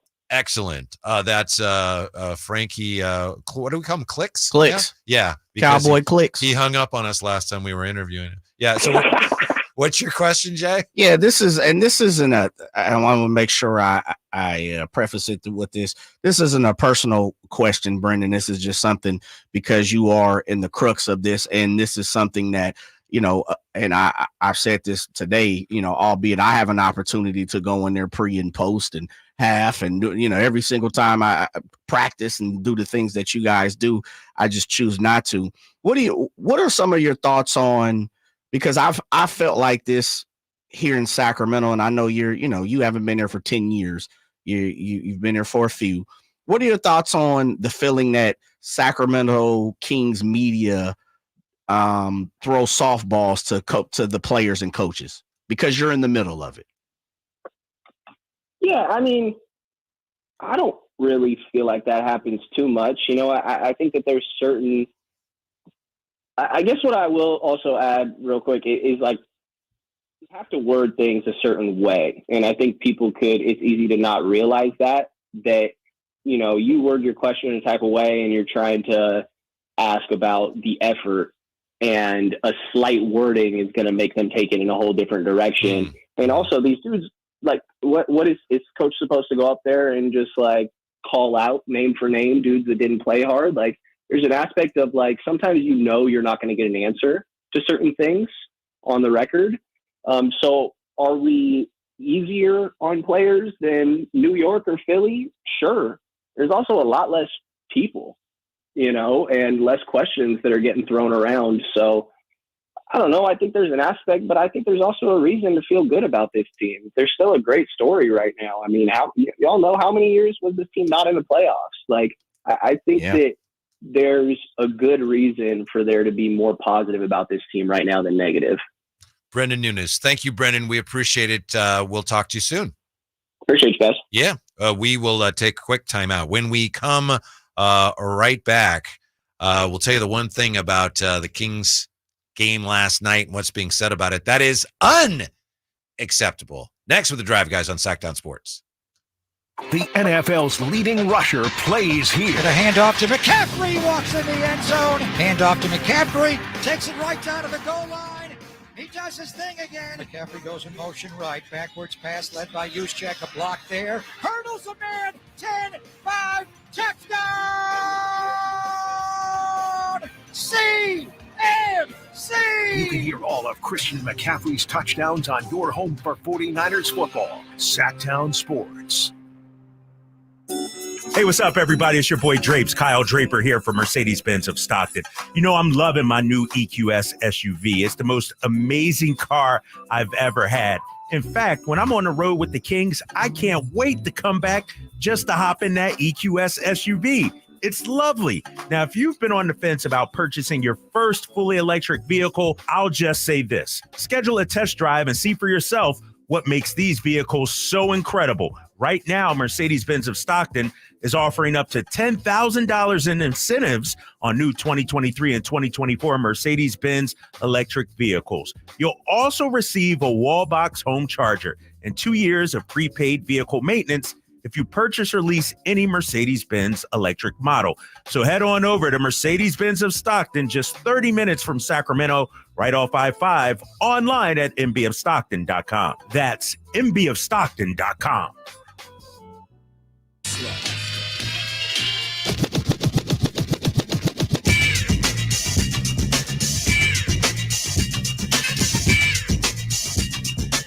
Your home for Kings basketball for over 25 seasons. Sacktown Sports.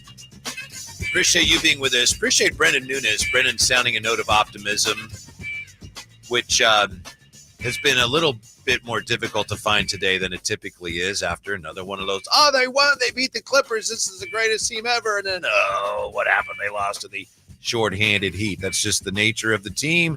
And as we said earlier, as you know, if you're a Kings fan, the fact that these games still matter here and it's almost March, Jay, that's a home run. Absolutely. That's really, it's a lot more fun, as frustrating as it can be. It's a lot more fun watching the game and caring about the game and going, they lost. It's a lot more fun than going, Kings are on, I don't really care. Yeah, I mean, there's a difference between, an answer someone on the text question was like, why does, I have to go back, but basically the synopsis was, why do we continue to act like we're just happy to have the Kings here and we can't question, their abilities or them being good or, when things go tough or they take a loss or, an expected win doesn't happen.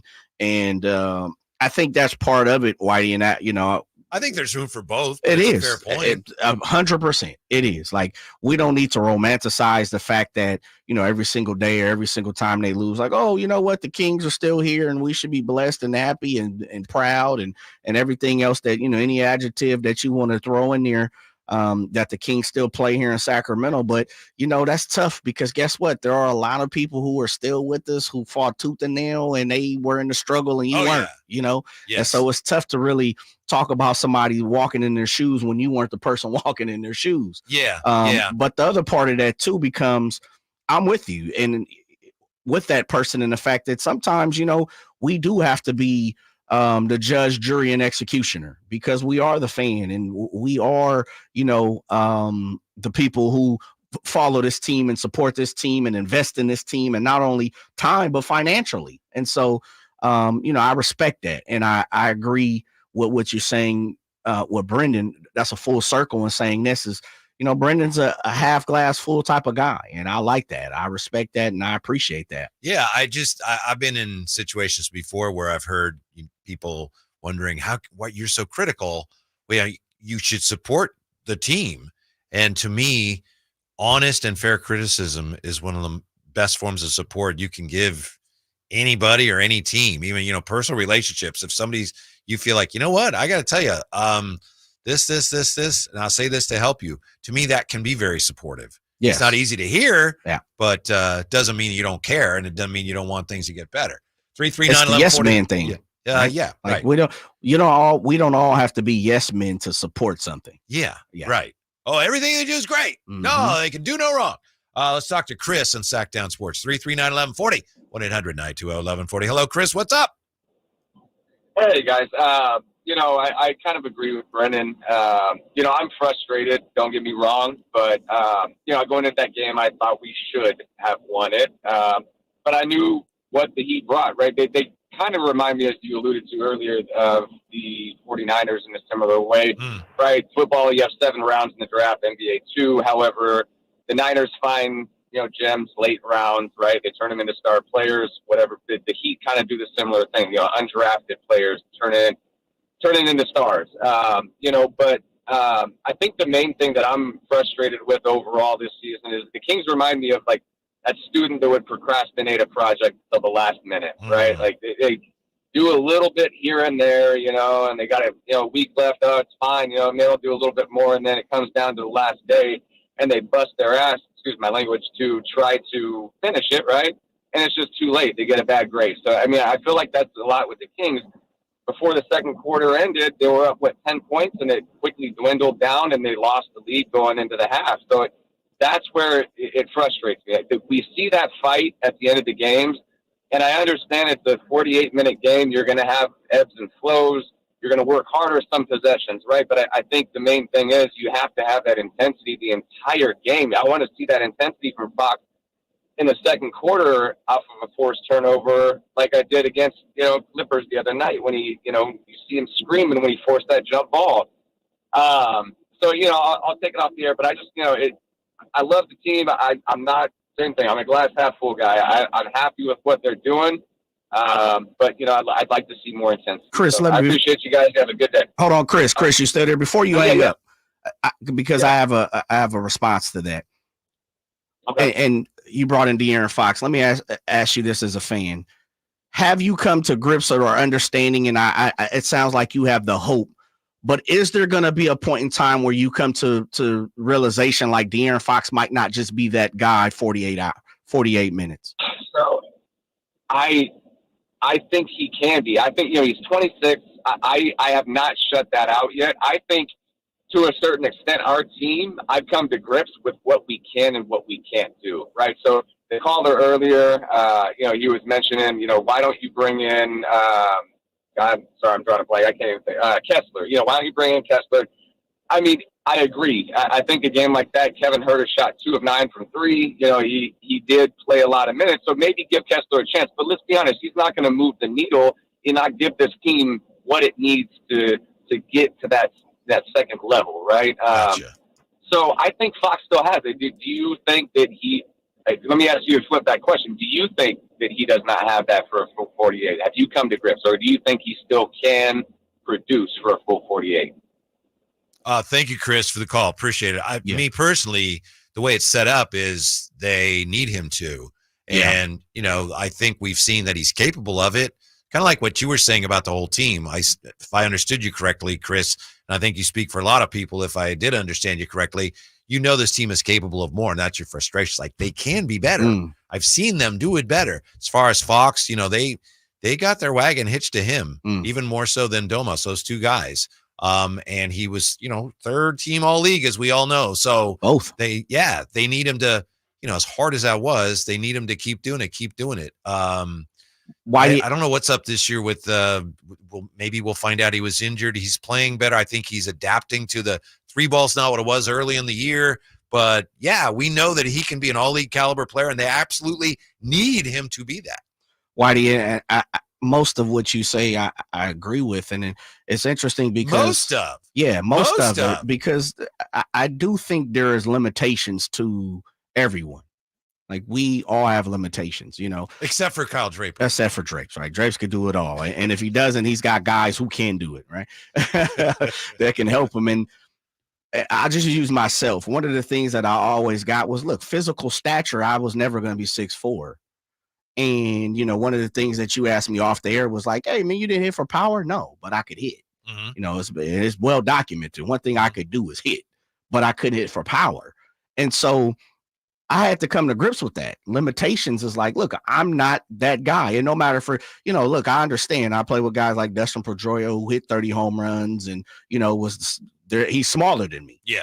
So I'm not saying physical stature was one of the only things, but just physically and whatever my makeup and whatever it was, I couldn't hit for power.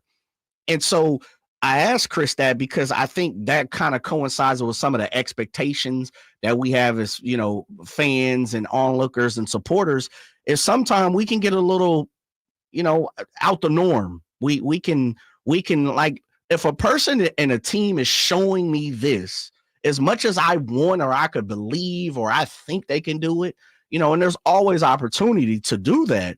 Sometimes we just got to kind of come to grips with that's who they are, and so with the De'Aaron Fox thing, I think he's blossomed into something that I didn't think he was going to blossom into, and I give him kudos for that. I think he's stepped on the gas and done a lot better than I probably would have ever given him, and that's all the support and love to him for proving, detractors and things like, people who probably didn't believe even half on what he's done, man. Salute to him. Yeah. Absolutely. Yeah. I but think there is limitations to things. Sure. I think Drape said it yesterday.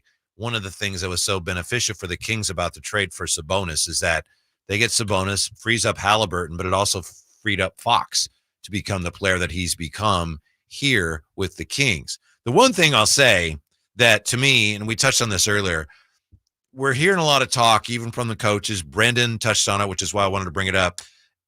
We're hearing a lot of talk about effort and controlling your effort.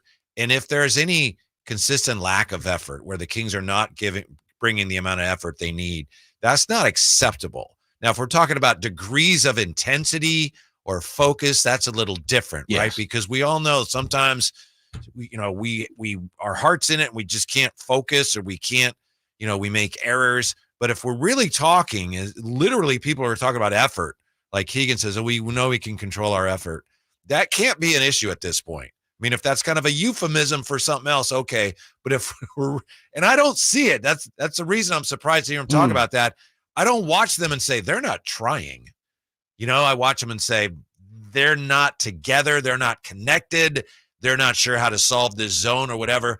But I don't watch the Kings and say they're not trying. If we ever see that, I think at that point, that's when you'd have to start thinking about, okay, something major has to happen, because that's not acceptable. Yeah, I agree. I think that's well put, brother. I don't really have too much to add to that. All right, we'll take a timeout then. How about that? Just let that sink in. We'll get back to the phones. Yeah. 339-1140, 1-800-920-1140. Also got to talk about LeBron. He spoke out about his son's future. He tweeted something and then he deleted the tweet. What's up with LeBron and Bronny? And where do the Kings go from here? 339-1140, 1-800-920-1140. Drive Guys on Sacktown Sports. The NFL's leading rusher plays here. The handoff to McCaffrey, walks in the end zone. Handoff to McCaffrey, takes it right down to the goal line. He does his thing again. McCaffrey goes in motion right. Backwards pass led by Juszczyk. A block there. Hurdles a man. 10-5. Touchdown! CMC! You can hear all of Christian McCaffrey's touchdowns on your home for 49ers football. Sacktown Sports.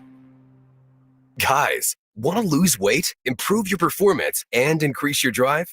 Revive Men's Health Sacramento can help you address the root causes of weight gain, low energy, poor drive, and performance issues. And since your testosterone level has a direct impact on your weight and fitness, we'll give you a free T-check and free exam at Revive Sacramento. Imagine upping your game, losing weight, and getting in shape all at once. Revive can help you make it happen with our new cutting-edge weight loss medications, like your favorite athletes and celebrities use. They're affordable and available now. Weight gain and low T are treatable conditions. We know we can help you.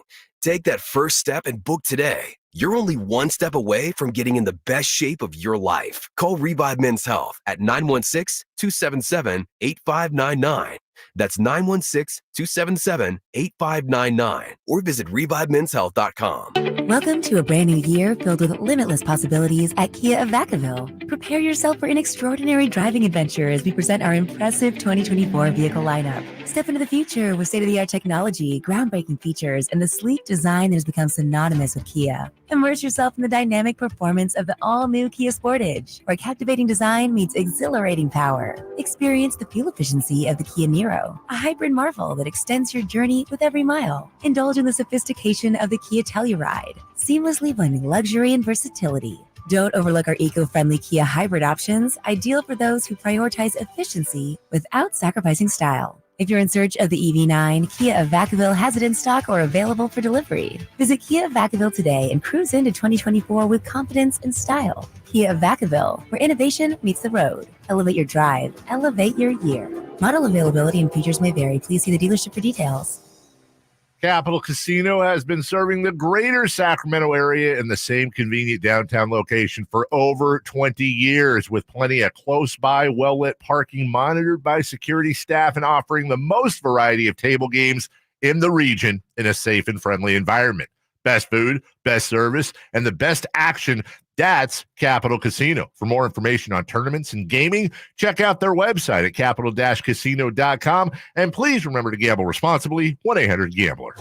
Country in the Park is back May 17th and 18th at Cal Expo with Brantley Gilbert, Dustin Lynch, Jay Cohen, Walker Hayes, and more.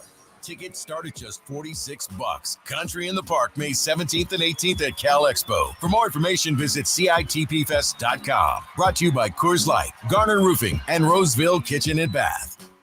Some days I cover up because of my moderate to severe plaque psoriasis. Now I'm hitting the road with clearer skin thanks to Skyrizi, Risankizumab Rizza, a prescription-only 150 milligram injection for adults who are candidates for systemic or phototherapy.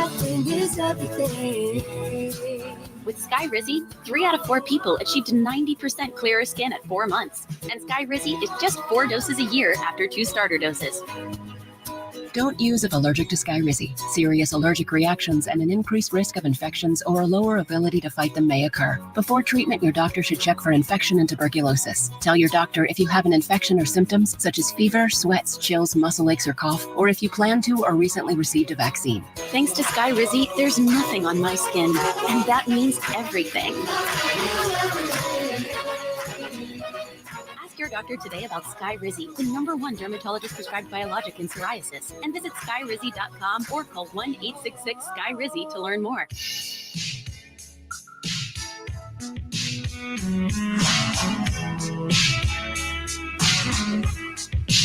The Drive Guys powering your afternoons Monday through Friday on Sacktown Sports. It's Whitey and Jay today. Kyle Draper back with us tomorrow. The team headed to Denver today, and Drapes will be with us tomorrow from Denver. Jay, you just brought up something I think really interesting. The Fox questions are really interesting, and I'm glad that you brought it up in a day when Drapes isn't here, because if he was here, he'd probably run in there and strangle you, because, questioning De'Aaron Fox, he was all league last year, and he's carrying the team this year, but it really speaks to how much the Kings rely on him, how much they need from him. Yeah. As we look at, where he is, and some fans here weighing in on, Fox is that guy. He's always been that guy. They just need so much from him. And so far he's delivered. I know that, the great Jerry Reynolds says he's like the best. He could be the best player the Kings have ever had. Yeah. It's interesting though, last night when Coach Brown was asked about culture, yesterday that came up on our show, he'd have a culture. What's the Kings culture? And that conversation kind of was, it's a natural conversation to have when you're playing the Heat. It came up last night in the media conference. And Mike Brown was asked about the Heat culture. I think it was, well, I don't want to say who was because I forget now exactly who. I apologize. He said, we can't really, what they've done, you can't replicate something another team has done. But he said what the Heat culture is you got guys that play hard and they don't care how much they score. They're not worried about their stats. And I'm wondering if he just, says that in general, or if that in some ways is something that, is an issue for his team sometimes. You got guys that are looking down the road, and it's understandable. You got guys that got contracts, coming up. And nowadays, the way the league is in some of these cases, you could, depending on what your numbers are and what kind of honors you get, that can be the difference between, tens of millions of dollars. Definitely. Absolutely. I mean, it goes back to the Anthony Davis, he didn't make any of the first team or second team or third team, all league teams. I want to say 3 years ago, this was the thing. And he didn't second year with the so Lakers. You don't trigger certain bonuses and things like that. And so, he was hurt quite a bit that season, but a lot of people felt he had the numbers and he missed out on, like a $1 million bonus and things like that. And it was kind of the shot heard around the world. But yeah, absolutely. It definitely matters. And, I think part of being a coach is knowing when to pull the string, knowing when to deliver a potent punch verbally versus, coddle someone, and quite frankly, that you could probably say that in life. There's opportunities I know I'm a parent of a young 13. Well, you're the producer of this show, and sometimes you got to lay down the law for me and Drapes in different ways. Yes, very true. Great point, Whitey. And so I just, I don't have to do much of that, but I guess what I'm saying is when it relates to De'Aaron Fox is, he is definitely expected to do a lot. And Mike Brown has said that numerous times, to take the last necessary step of being a third team guy to a first team guy, to being a star, to an all-star, to a superstar. Foxy, as he likes to call him, has to do certain other things. Great point. Someone told me yesterday, I wasn't, because we're doing the show, we couldn't be in Coach Brown's pregame conference. It's just, physically impossible. Someone who was there was saying, man, I mean, Fox had this great game against the Clippers, but Mike Brown is always, like today, he was talking about he was great defensively and he's got to do that more. He says, man, he's just always pushing for more and more from Fox. Yeah. When he's already being asked to do so much. And that, again, just underscores to me, yeah, he's great. And the Kings like, yes, we need that. We may need even more than that from you. Do you think Coach Brown does that because he's been around LeBron, Steph, Clay, Draymond, and don't get me wrong, like I'm not comparing Draymond to De'Aaron when it comes to stats on the paper, but the one thing why Draymond is so respected throughout this league is because what he has done, what he has accomplished. And he's been a multiple time all-star and, a third of a trio of someone who's won 4 rings and been to many other finals and playoff runs and stuff. Like, don't get it twisted. As much as people dislike Draymond, and I'll go to this conversation, he's done a lot. Yeah. He's done a lot. Yeah. He's probably, I agree with you on Coach Brown. He's probably thinking more of like LeBron and Kobe and Steph. Because he's been around all these. You could be that good. Yes. But you don't understand how hard they worked, or I don't know. Yes. Yeah. 339-1140, 1-800-920-1140. Cosmo joining us in Sacktown Sports. Hello, Cosmo. Yeah, how's it going? Good. What's up? Yeah, it's my first time calling, but appreciate it. I just I've been listening about culture. Yeah, the Heat has a culture, but our culture that I think we had to rip this team down to the studs. We were like 18 seasons without being in the playoffs. We were the doormat of the NBA. I think sometimes people forget where we were at. Our culture now is winning, building that confidence back in the Sacramento Kings and saying, hey, you guys are winners, not losers. And we got to look at this from a different perspective. What's the window?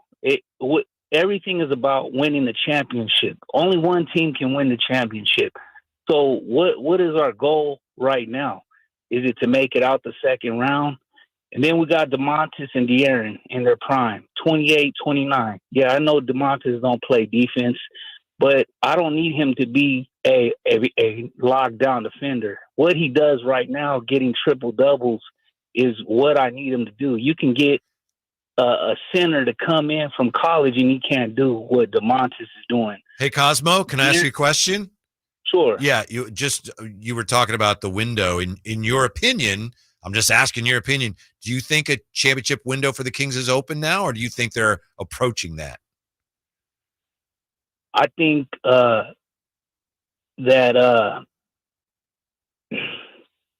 you're not sure. Yeah. The way that they're playing, like if they give the effort that they gave in the third quarter last night to get back in the game, if they fight like that in the playoffs, they can get to the Western Conference championship. But if they don't have that dog in them to do that and grind it out like Eric Spoelstra's team, they grind it out. It don't matter what players you put in there. You take out LeBron, take out D Wade, you go get some other pieces, put them in there. They're going to play the same way every night. And what the Kings need to do is come out with that dog effort every night. Effort is a thing that you can give every night. So what frustrates me as a Kings fan is when I see the potential for them to give that effort, and you see them climb back in from a 20-point deficit, and then why don't they just start the game out that way? Yeah, I got you. First quarter, second quarter, third quarter. If they could do that, yeah, they can win a championship. They can. Thank you, Cosmo. I'm glad you called. That's I think the theme today, why fans are frustrated, is because we know they can do better because we've seen them do better. So then why don't they? Cosmo's question about a window is interesting to me because right now this team, I think if we're honest, you look at it as, they could get in the playoffs, and then, maybe things go your way, and who knows, maybe you're in the conference finals. Right. But, let's be right now, is this team an NBA contender?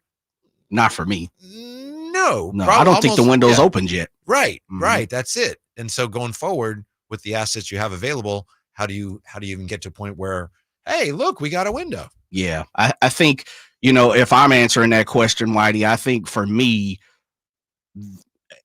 and it's a two-prong. I thought the Kings missed an opportunity to open that window this past off season and trade deadline, and albeit nothing really happened at the trade deadline. So, we can't really say anybody opened the window, but I do think this year, and we're not there yet. And so, we'll have many of those conversations here on Sac Sports 1140, of course, the Drive guys, as we proceed. But I do think a move or two will be made, hopefully this offseason, to where that window starts to crack open. The other part of that for me too, Whitey, behind that is this, and let's make sure we put this out there. Domantas Sabonis is 27, De'Aaron is 26, but if I continue to hear this correctly, there's a difference. And I thought you did a great job of intensity versus effort is definitely something different. And I just want to follow it up and saying this. I continuously keep saying, I don't think the Kings know what it takes to be a bona fide contender. I think that's coincides with the window being open. Yeah, I think it's a good point. I mean, I think that's Mike Brown. That's kind of one of the things he's saying. That's why he gets frustrated too. Yes. Like, I've seen it. Yes. I've been there. Yes. I've seen teams that have done it. I've been on teams that have done it. Yes. You can do it, but not this way. Yeah. And I think Cosmo brings a great point. Is like, look, they stripped this team down. We had to, because you brought in new coaching staff, new general manager, all that type of stuff. Stripped it down to the studs. But they rebuilt it. Yes, it rebuilt, but it's starting to push forward to the point to where we're starting to have conversations of, this being a championship contender and all that. I think that's the tough part, as you're saying with Coach Brown, Whitey. Excuse me. That what are you eating in there? A little pasta. Okay. Yeah, absolutely. Not right now. Backing up on you a little bit. Yeah. But the part of that is I don't think this team has gotten that far in this, this stages of a championship window to know, like, it takes day in and day out what it takes to, to win a championship. I was just thinking, if I were Monty, I'd be saying, all right, these guys hadn't been in the playoffs in 16 years. I come in. I know, man. I make the trade that everyone said I was an idiot for making the trade. I get in the playoffs. Then the very next year, I got people go, the championship winners are up. I know, man. It's tough. What have you done for me lately? Yeah. LeBron James responds to the latest Bronny mock draft update when we come right back with the Drive Guys on Sacktown Sports. Last season, the Sacramento Kings gave us a little bit of everything. A Pacific Division title, GM of the Year, Coach of the Year, Clutch Player of the Year, All-Stars and All-NBA performers. Plus, we got to light the beam. Here's a steal by Fox, the breakaway. He's got the rip with the left hand. What does this season have in store? Find out. Each and every Sacramento Kings game can be heard right here on your proud home of the Beam Team, Sacktown Sports at SacktownSports.com. Get in the zone, AutoZone. Welcome to AutoZone. What are you working on today? Thinking about gas mileage. You know, changing your oil with a full synthetic oil like Castrol Edge can help your engine get more miles. Right now, you can get 5 quarts with an STP Extended Life Oil Filter for only $36.99. Get started on your next job today with the parts you need when you need them at AutoZone or AutoZone.com. Get in the zone, AutoZone. Restrictions apply. At Lowe's, save big every day when you buy in bulk. Save 10% on your choice of any 3 or more A.O. Smith water heaters. And there's more. Save 15% when you buy any 4 or more Purdy products. Visit us in-store or online for low prices on the materials you need. Because Lowe's knows savings. Lowe's knows pros. Selection varies by location. While supplies last. Discount taken at time of purchase. See sales associate for details. Hey, Sacramento, guess what? It's an extra special year, a leap year, and we're making every second count at Elk Grove Kia. Get ready to leap into savings like never before. February might be the shortest month, but our deals are anything but short on value. We're slashing used car prices so you can take home your dream Kia today. And speaking of dreams, leap into this deal with the Kia Forte for just $19,988. It's sleek, it's stylish, and it's waiting for you to drive it home.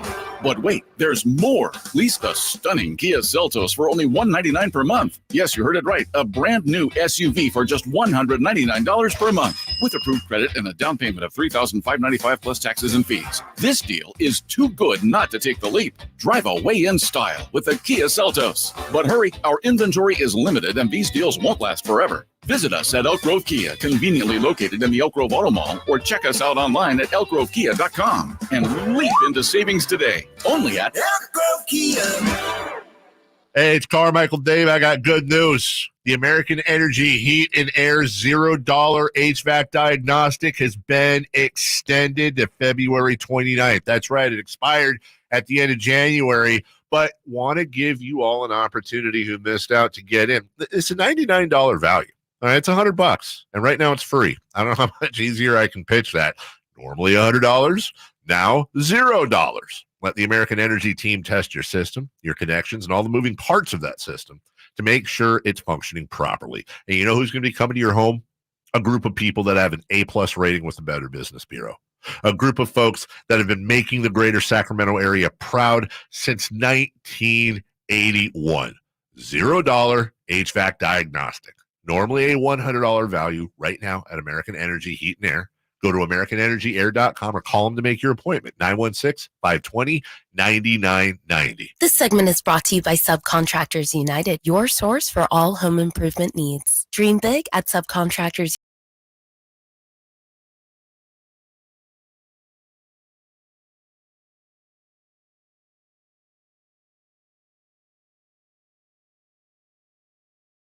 Sports. Whitey and Jay today. Drape's back with us tomorrow. Before we get back to the NBA and the Kings, Jay, you and I have been going back and forth a little bit on Brandon Ayuk and whether the 49ers should go overboard to keep him. Should they pay him $25 million or more to keep him? John Lynch today, of course, spoke about this as everybody's getting ready for the combine. Quote, we've got a nice track record of extending guys, and Brandon is a guy we'd like to keep around, end quote.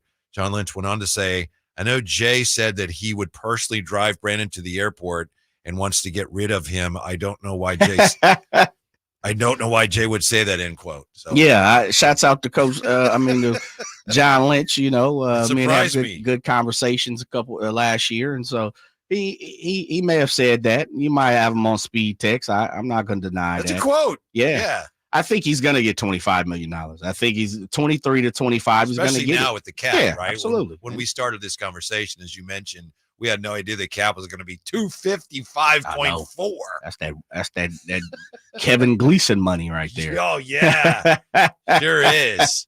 Yeah, chat, he's for sure getting it. Yeah. Interesting conversation today. Thank you so much, Chris Wright, with some interesting points here, and a lot of people agreeing with you and what you said, Jay, about how the Kings they may not know that they need to play with more intensity. Yes. Somebody said the effort was there last night. It was the intensity that was there. It is. Yes. Chris Wright.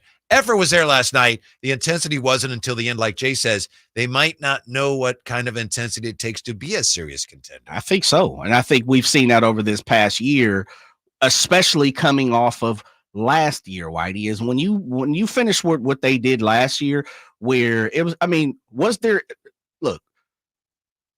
there was losses, of course. They lost plenty of games last year. They lost in Game 7 to the Warriors. But in all actuality, last year was a total win for this organization. Everything that probably went right did go right. Could have went right for them, minus the fact that they didn't win a championship. And to springboard yourself into this year, the expectations were so high of this team, and we've continued to use expectations. And sometimes, it's like the Victor Wembanyama type situation. Dude, physically is a marvel. Maybe his skill, talent, athleticism, hasn't caught balance, whatever you want to call it, hasn't caught up to him 100%. But maybe 2 years down the road, look out, And so it's the same thing. It's kind of like the Kings are in their infancy stages with the Bambi legs, and they just had a fantastic year, maybe exceeded where they needed to be. And now they have to go through the necessary steps that most teams have to do, where, we've seen Denver go through, we've seen the Warriors go through it, where you're going to have to, rinse and repeat and lose in the first round and maybe make it to the finals another year, and then maybe make it to the conference finals, then make it to the finals. And so I just don't think they're like, right now, they're a teenager. They haven't fully matured, and I don't think they know what it's going to take to get to where some of the goals and expectations of what people are putting on them yet. Last year, the goal was get into the playoffs, and they all knew if we make the playoffs, we're heroes. And so they took the league by storm. And I remember when they came out of the break and they won a bunch of games on the road, and they would go into a place like, Brooklyn, and they just dominate a team that's like, who are these guys? And they had everything going their way, and it was all downhill this year. So the expectations were like, we're going to make the playoffs. Yeah. This year, the expectations are that you can tell, in my opinion, they're weighing on them. They're playing with the weight of that. It's like, what's the goal now? We make the play. We already made the playoffs. Now what do we do? And I think the league has caught up to them a lot. You see that especially offensively. Mm-hmm. We talked about this a million times last year, a record-setting offense this year. Last check, there were 5 or 6 teams that were exceeding what the Kings did last year when it was a record last year. So, right. It's not only like, hey, we took everybody by surprise. Like, whoa, other teams got better than we did in the offseason. Yeah. So it's a difficult situation. On the other hand, here they are. The games still matter, and they got a chance to end up better than they were last year. Of course. Yeah. And they're, building, and Cosmo caller last segment, said something interesting of he believes the championship window may be open. They can compete, this year or maybe he's saying very soon, meaning next year. And it'd be interesting to see those expectations and lofty goals that, on these guys' shoulders. Man, if we're talking high expectations now, could you imagine if this city and, the King's Kingdom was putting championship aspirations on the team? It's hard to imagine. Yeah. I mean, there was a time when in this town, as you know, there was a time when we thought they are going to win a championship. Absolutely. They should have. Yeah. By the way, you made an interesting point also when you were talking about the team maybe not knowing about the level of intensity it requires to be a champion. It reminds me of, there was a guy that played here, extremely talented, ended up moving on. I think they gave him up in the expansion draft. He had a really nice career. He had the deepest voice. Gerald Wallace. G. Wall. Yeah, and he was a fine player. I believe he may have been an all-star. Really talented. Came to the Kings as a really young player when they were really good, and that's one of the things I remember people saying about him. Not to be overly critical, I don't think it's that uncommon, but it's like he thinks he's playing hard, but he's not. You know, and he ended up, and like I say, he was a fine player. Sure. But young players sometimes, you know, you see us like, that guy thinks he's playing hard. He really, in his mind, is like he's playing, and he doesn't know he's not based on, you know, and you go play with a guy like Bobby Jackson or something's like, oh my goodness, what is he doing? Yeah, he's almost insane. Yeah. Yeah. Yeah. It takes that. And it, you know, most of the time, if it's not already built inside that person, you have to learn those things. Yeah. And I think that's part of the growing pains that the Sacramento Kings are having. And then with that also being said, and this is something I continue to, you know, everyone, it sounds like, but maybe more than a little bit, is with the understanding that there are limitations to each person on this team and what this team can accomplish at its present stature, you know. And it's going to take another piece or two or three to come here to Sacramento and really take the next step of, like, you know, I'll say this. Great friends. He's my brother, man. I consider him my brother now, Coach Doug Christie. One of the things he always talks about, and this is something that I don't even think personally, I don't think I ever had the problem of being intense. But the one thing that I take from Doug quite a bit is preparation sometimes can supersede talent and intensity and effort. And where everyone doesn't want to prepare sometimes, right? And I think that's where we're starting to come around with some of the questions we're getting from, you know, Coach Brown or some of these players. And that's a fair adjustment. Why do I think, assessment. And I think that's where we're seeing some of that too. Yeah. You know? Yeah. Let me just, because I mentioned it, I want to get in this LeBron reference here. LeBron James, he wrote this and then he deleted this talking about Bronny. And we just got the scattering report from Drapes. Was it yesterday? Drapes saw Bronny play in LA over the weekend and said, you know, he's not very good. But LeBron James, quote, "Can y'all please just let the kid be a kid and enjoy college basketball? The work and results will ultimately do the talking no matter what he decides to do. If y'all don't know, he doesn't care what a mock draft says. He just works, earned, not given," end quote. You know, because everyone has assumed that, oh, Bronny's going to come out to be a pro, and then maybe LeBron will join him. And, you know, now it looks like, well, I don't know if Bronny can, or if he'll be drafted.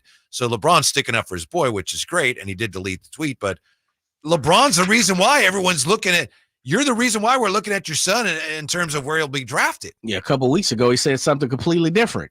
He said right now, if we were to have a draft, you know, Bronny could jump in the first round and be and play on these teams. You know, like, come on, brother. You said that, LeBron. Yeah. That was you. Yeah. Putting the foot in his mouth, man. I hope that Bronny takes his time and, you know, it's not there yet. Fine. But guess what, though? Whitey, he has all the time in the world. You know why? Because he's 19 years old. Plus, I don't think he needs the money. And I was just going to say, financially, I know it's not like this is a make or break for him. You know, if there's anyone who should be playing loose, is Bronny. He should be loose. I'm talking about super loose. I mean, dude, putty loose. Like, there's no goose is a goose. Yeah, there's no reason he should be uptight, worried about anything. A mock draft, man. Check this out. My dad's gonna have his own mock draft, and I'll be drafted 1 through 30. Man, stop. All right, Kings fans are not so loose. The Kings roller coaster continues. The bad thing about roller coasters is next here with the Drive Guys on Sacktown Sports. Can Mike Brown build on last season's Coach of the Year award? Can the Kings exceed 48 wins? We will be better prepared to make the run that we expect to run come next playoff. Tune into every Kings game this season on Sacktown Sports and SacktownSports.com. Try NyQuil Severe Honey Flavor. The nighttime, sniffling, sneezing, coughing, aching, fever, Honeylicious, best sleep with a cold medicine. And paid for by America First Tax Group. Attention, if you or your business is behind in filing your tax returns, or if you owe over $10,000 in back taxes to the IRS, Please listen carefully. The IRS does not joke around and will not stop their collection efforts. If you're tired of the IRS letters, levies, liens, or wage garnishments and would like to get a fresh start, we can help. Due to the financial hardships in the country, the IRS is making it easier than ever to settle tax problems for those who owe more than $10,000. We can help settle your delinquent tax problems, end all collections, and may even reduce your back taxes significantly. Even if you can't afford to pay your back taxes, you can still get the help you need. We've helped thousands of taxpayers just like you. But you must call 800-257-0663 today to stop your tax problem from getting worse. The information is free and the help is real. Call 800-257-0663. That's 800-257-0663. Again, 800-257-0663. Whitey here reminding you that not all grills are created equal. Start your 2024 grilling season right with a new lifetime warranty Napoleon Prestige line of outdoor cookers. My personal Napoleon P500 series gas grill has turned me into a grilling pro. It's incredible. Napoleon Prestige grills, versatile grilling for every occasion. Form, function, and luxury can come in the same package.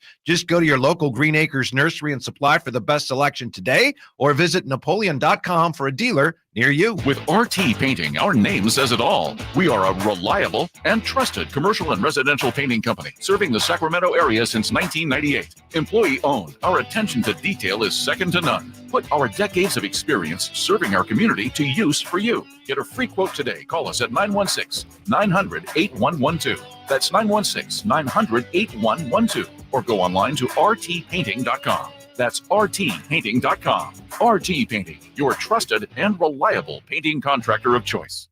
Dr. Ken Howachek and kinesiologist Kelsey Graham discuss the Good Feet store. The foot has a lot of detail. It has a lot of complexity. There's a lot that can go wrong. A lot of problems start in the foot and end up elsewhere. Knee pain, hip pain, back pain. When aligning the feet properly, we can see relief elsewhere. And that's the beauty of the Good Feet arch support. It can place the feet into their ideal position and gives them the balance, the support, the comfort, and the relief of the pain. The bottom line is that the Good Feet arch support can be a highly effective pain relief solution when nothing else has worked. The feet have a really big impact on how the rest of the body moves. The knees, the hips, the lower back especially. If the foot isn't properly aligned, all of these joints are going to function incorrectly. That results in a lot of muscle tension and chronic pain. What I really like about the Good Feet system is that the right arch supports can put the foot in its proper alignment. So all the joints of the rest of the body will be aligned properly as well. And when the body's aligned, we can reduce the risk of injury and chronic pain. Visit the Good Feet store in Sacramento, Roseville, Modesto, Stockton, and Vacaville for a free fitting and test walk. Are you stressing about your IRS tax problems? Have you received notices from the IRS threatening to garnish your wages, levy your bank accounts, or seize your property? You need an ally. Allies Tax Relief has tax attorneys and enrolled agents that are ready to fight for you. They have saved millions for taxpayers just like you. Allies Tax Relief can help put a stop to IRS collections and, most importantly, negotiate your tax debt. Here's Brenda, a happy client of Allies Tax Relief. I owed the IRS around $57,000, and they're about to start garnishing my paychecks. I heard a commercial on the radio about Allies Tax Relief, so I thought I'd give them a call. After a day, they were able to at least stop the garnishments, and after a few months of negotiations, I walked away owing the IRS only $301. If you owe the IRS, call Allies Tax Relief right now for your free consultation. Call 800-805-1723. 800-805-1723. That's 800-805-1723. KHTKAM Sacramento, KYMX HD2 Sacramento. From the Power Business Technology Toshiba Studios, your flagship station for the Beam Team. Should we light the beam? Light the beam, baby. Sacktown Sports.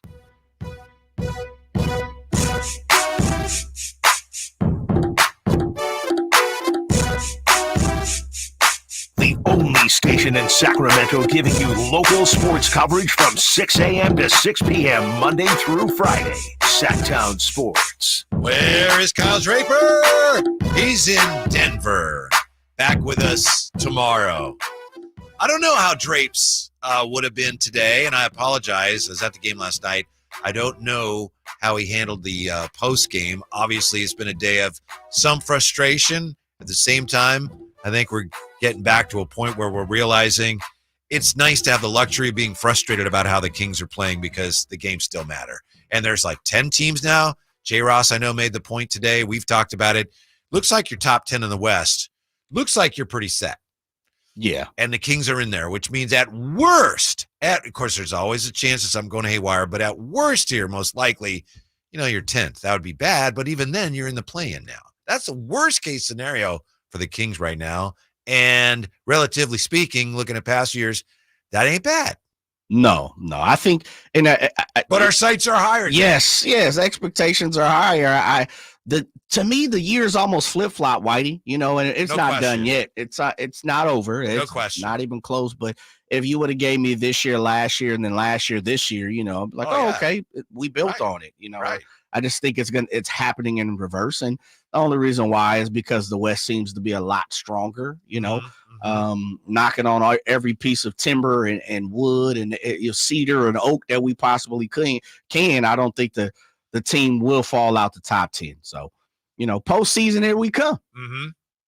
Although, well, your face kind of scrunched up. You didn't like that. If you're in the play-in, you're not in the postseason. You got to get out of the play-in. Okay. It's that nether. I don't know what it is. Like the stats don't even count for anything. Play-in stats are like, they're not regular season stats. They're not postseason stats. Kind of sound like what I thought about the in-season tournament this year. Doesn't really count for anything. Right. But yeah. Yeah. Although the play-in does count for something. Sure. I got you. Yeah. I got you. And again, it's so key if you can be, if you're in it, ideally you're not even in it. But if you're in it, it's funny because we were talking to Eric Reed yesterday and he was saying how, last year they were 7th and then they got out of it. But he said, that's not something you can bank on every year. No. Don't make it a habit. It's not easy to do. Yeah. But if you're 7th or 8th, you get 2 chances. If you're 9th or 10th, you got to win 2 games. Yeah, you're in to or get out of the play-in. Mm-hmm. Yeah, I mean that's tough. And the Kings don't need to be playing down there now. Don't jump to that 9 or 10. I don't like that. Well, the team's playing with fire, there. brother. Yeah, you got the Lakers in there. You got the Warriors in there. So there's some decent teams in the West. There are, but I mean, I'm on record as saying I thought if the Kings would have beat the Warriors, they'd have beat the Lakers last year. I think they really would have beat the Lakers. I think the matchup for the Kings versus the Lakers is fantastic. Albeit, the Kings haven't been as dynamic offensively, and as fast, but stats and metrics say otherwise, but it doesn't, to the naked eye, it doesn't seem that way.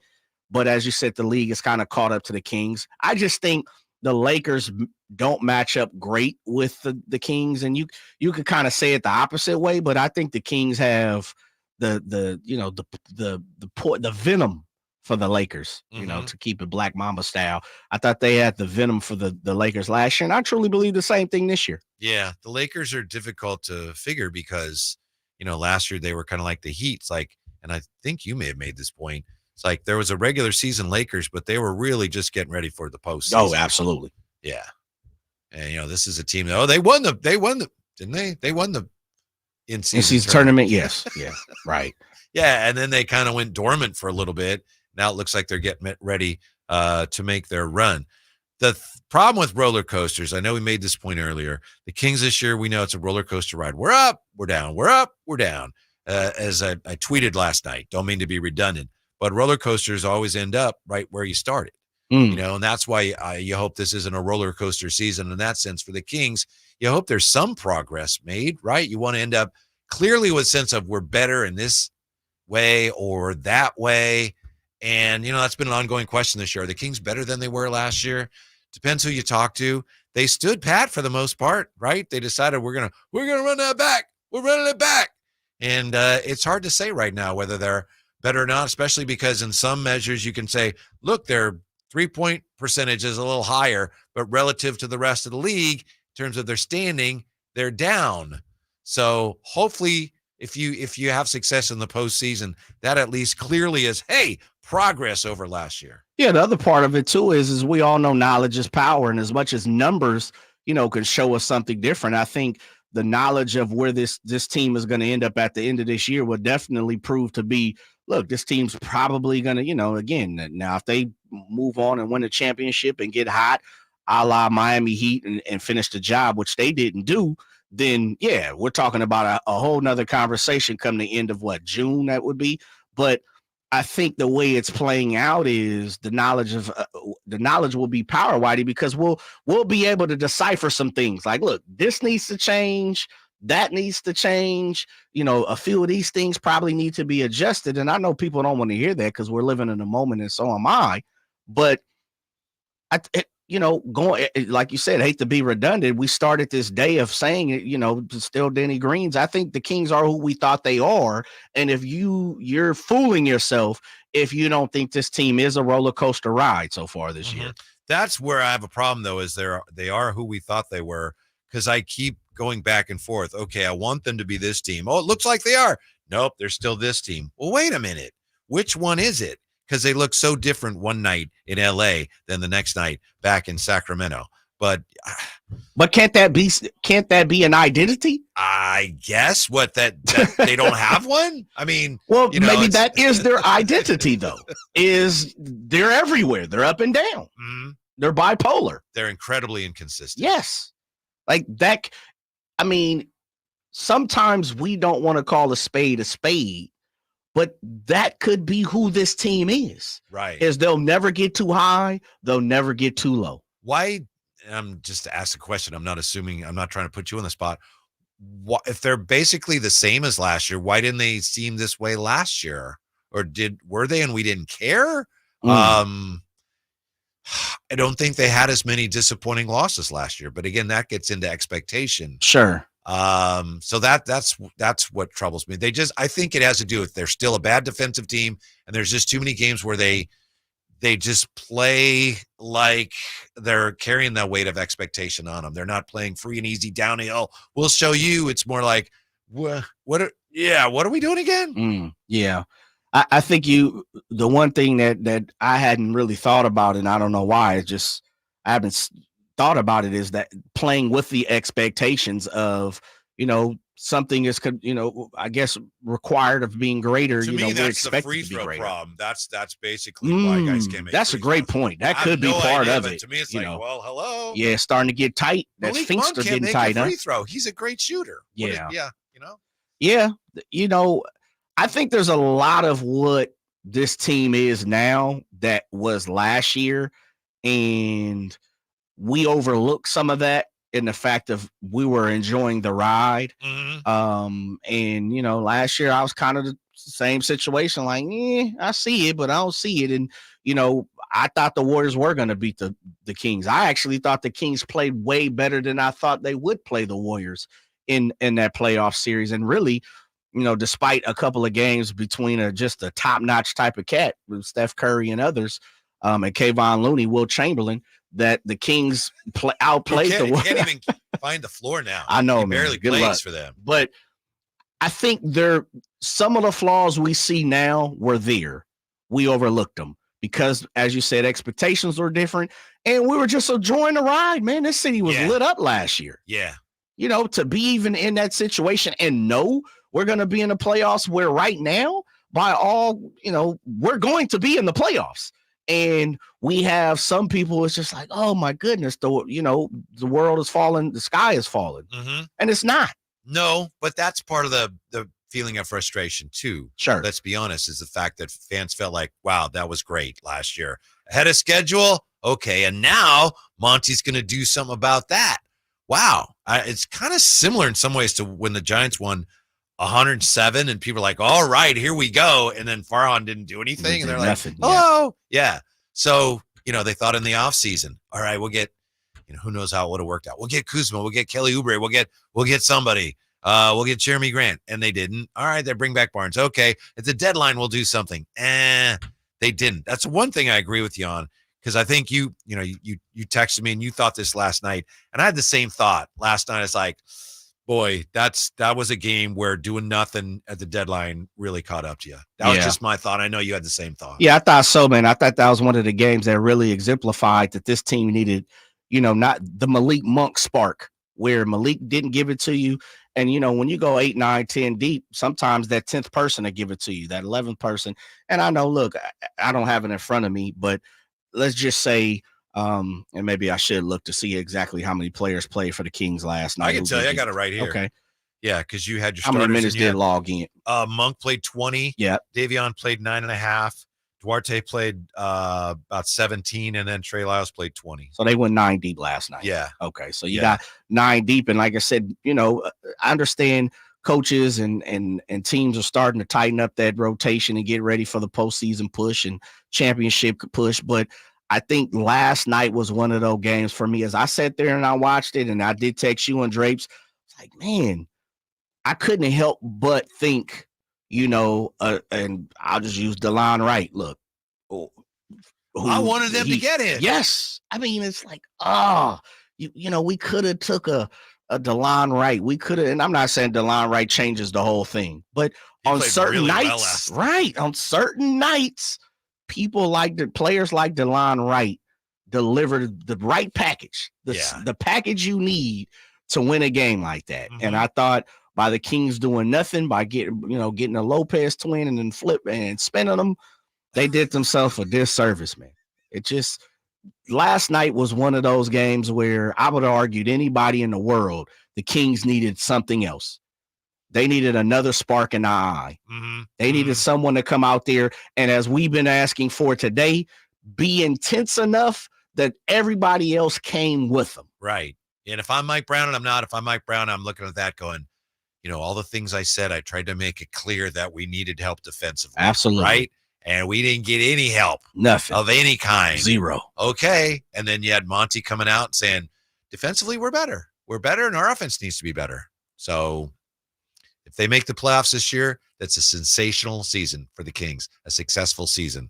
But playing with fire, brother. Yeah. Although then if you do some this offseason, maybe, if Monty says, look, for what I had to give up, I want to keep all my draft picks. I don't want to give up any future assets to bring in some guy that really wasn't going to make any difference whatsoever. Maybe when push comes to shove, the calculation was, look, we don't want to say it. This team isn't close enough for us to go out and get somebody like that. They're not going to help us enough to really get us any closer to where we want to get. It would have been nice, though. Yes. Come on now. Mm-hmm. More tools in the shed. I get a little happier. That's all I'm saying. Nah, that's just me. Why do I like to have options? Yeah, I know. Why do the Kings keep losing games they should win? Is it us? Are we wrong when we think they should win them? Right back with that. 339-1140, 1-800-920-1140. Drive Guys on Sacktown Sports. Did you miss any part of our live local shows? Don't worry, you never have to miss them again. Check out SacktownSports.com and search our podcast page and play our shows when you want. The Carmichael Dave Show with Jason Ross, Stiles and Watkins, and the Drive Guys. Plus, other podcasts like Return of the Empire, Return of the Roar, the Stingers Up podcast, and Golf to Go with Frank LaRosa. They're all available right now on SacktownSports.com.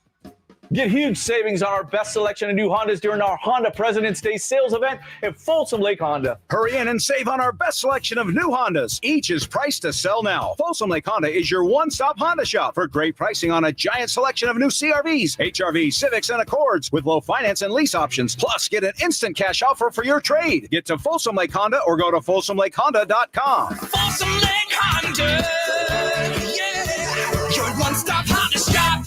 Discover your dream home at Subcontractors United, your source for all home improvement needs. A talented team of home services experts is ready to make your projects a breeze. No more endless internet searches. Find your contractors in one place. Enjoy stress-free service absolutely free, with no hidden costs and no accounts to set up. Transform your living space into something extraordinary. Visit Subcontractors United today and experience the joy of hassle-free home improvement. Dream big at subcontractorsunited.com.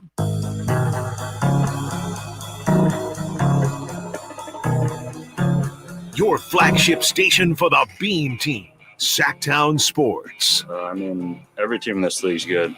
You go up and down, and every team's got talented guys. So their guys stepped up. Jaime, Bam, a lot of their guys stepped up in different ways. So that's happened a lot of different occasions when we played teams that have been down kind of their top guys, so to say. But we just had to come and compete every night like we did last night. Keegan Murray trying to explain this trend, whatever it is, of the Kings losing games at home that we expect them to win against shorthanded teams. On the chat here, we have this YouTube chat. Thanks for being with us on YouTube. 339-1140, 1-800-920-1140. Want to give us a call or shoot us a text. Frank Anwar says, you shouldn't lose games like last night at home. If it happens once in a while on the road, fine, but never should you lose a game like that at home. Frank, I understand your point. I tend to feel the same way, but I would ask, what I'm trying to figure out now is, why does this keep happening? Why should you never lose a game like that? I'm just trying to dissect this and figure out what's going on. Is it maybe, when we come into a game like last night, say, the Kings have this one. Are we fooling ourselves? Are we giving them too much credit? We're not giving enough credit to a team like the Heat or a team, or a team like the Pistons down 2 players? The laugh about the Pistons. Yeah. You know what's funny is I was sitting there thinking, I was like, you know what, man? I got a pet peeve of using the word great too much, right? And it's just, it's just something that we throw around now, especially in sports fodder and talking fandom and all that. Yeah. One of the things that I caught right there what Keegan said, and it's funny that you laughed, he was like, every team in this league is great. No, they're not. They're not. No, they're not. And I get it. This is so repetitive for players and coaches and media and fans. And sometimes we just get caught in the, whatever it is, the shuffle, the pattern. I don't know what it is, but no, they're not. Well, it's very telling. His answer, Mike Brown's answer. And I think De'Aaron might've been asked about it. And again, the answers they're so dismissive. No one said, boy, I don't know what's up. We got to stop that. Right. No one went anywhere near that. No, they didn't. And that's fine. They have their reasons, but you go, Mike Brown's like, well, Paul George didn't play last night, so I don't really think it's a thing. When everyone in the room, want to be going, hello, it is, and you know it. And Keegan doing his best to try to explain with, part of it is you don't want to disrespect the other team. He even said, like, when they're missing their top player, so to speak, he doesn't want to say, I don't want to insult the guys who do play. Yeah. Just no one wanted to go near that. Is that because they honestly feel like, it's not that big a deal, or we've done it so much here, there's nothing left to say about it? Yeah, I think that's the frustrating part, Whitey. We're trying to figure that out. We're trying to get an understanding of why it doesn't feel that the actual, the actual intensity of some of these games for the Kings doesn't seem to hit home. Where for us, the on-watchers, we fired up. We're ready to go. We're ready to take the bull by the horns. And, it's like, I don't want to say ho-hum or lackadaisical, but it doesn't seem like it's reciprocated at the same time. They don't feel the urgency. Wasn't it the Charlotte game where, like, they were missing everybody? Like, even Hugo the Hornet had like a grade 3 groin strain or something. And they came in and won. That was the one. Yeah, Charlotte had no one. Yeah, there's been so many times this year. Brandon Miller. Yesterday was another one where I was just, the Kings have this one. They're going to win this one.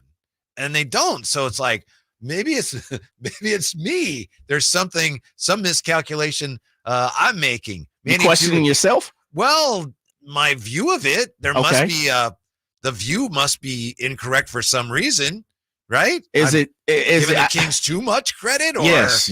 Okay, I got you. I mean, does home court not mean anything anymore? Home court in Sacramento against a team without all their players, and they come in and they serve you a hot lunch. It's like, man. They didn't hit it with the cold cuts. They hit it with the hot stuff. Okay. Yeah, I think it matters, man. I think it does, and that's what I say. It's almost the urgency not being felt by Coach Brown and some of the players that were spoke to, and I even went back, maybe 45 minutes ago to look, and even Domas was like, we didn't come out with the best energy, with the best effort. It's like, what? That's 4 guys, because I didn't see Domas. He spoke, of course, in the locker room very shortly in a small scrum for about 3-4 minutes.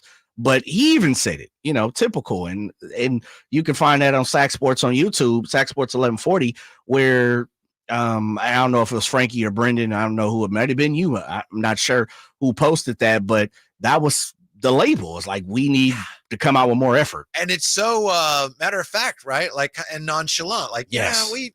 yeah, we didn't come out with the energy.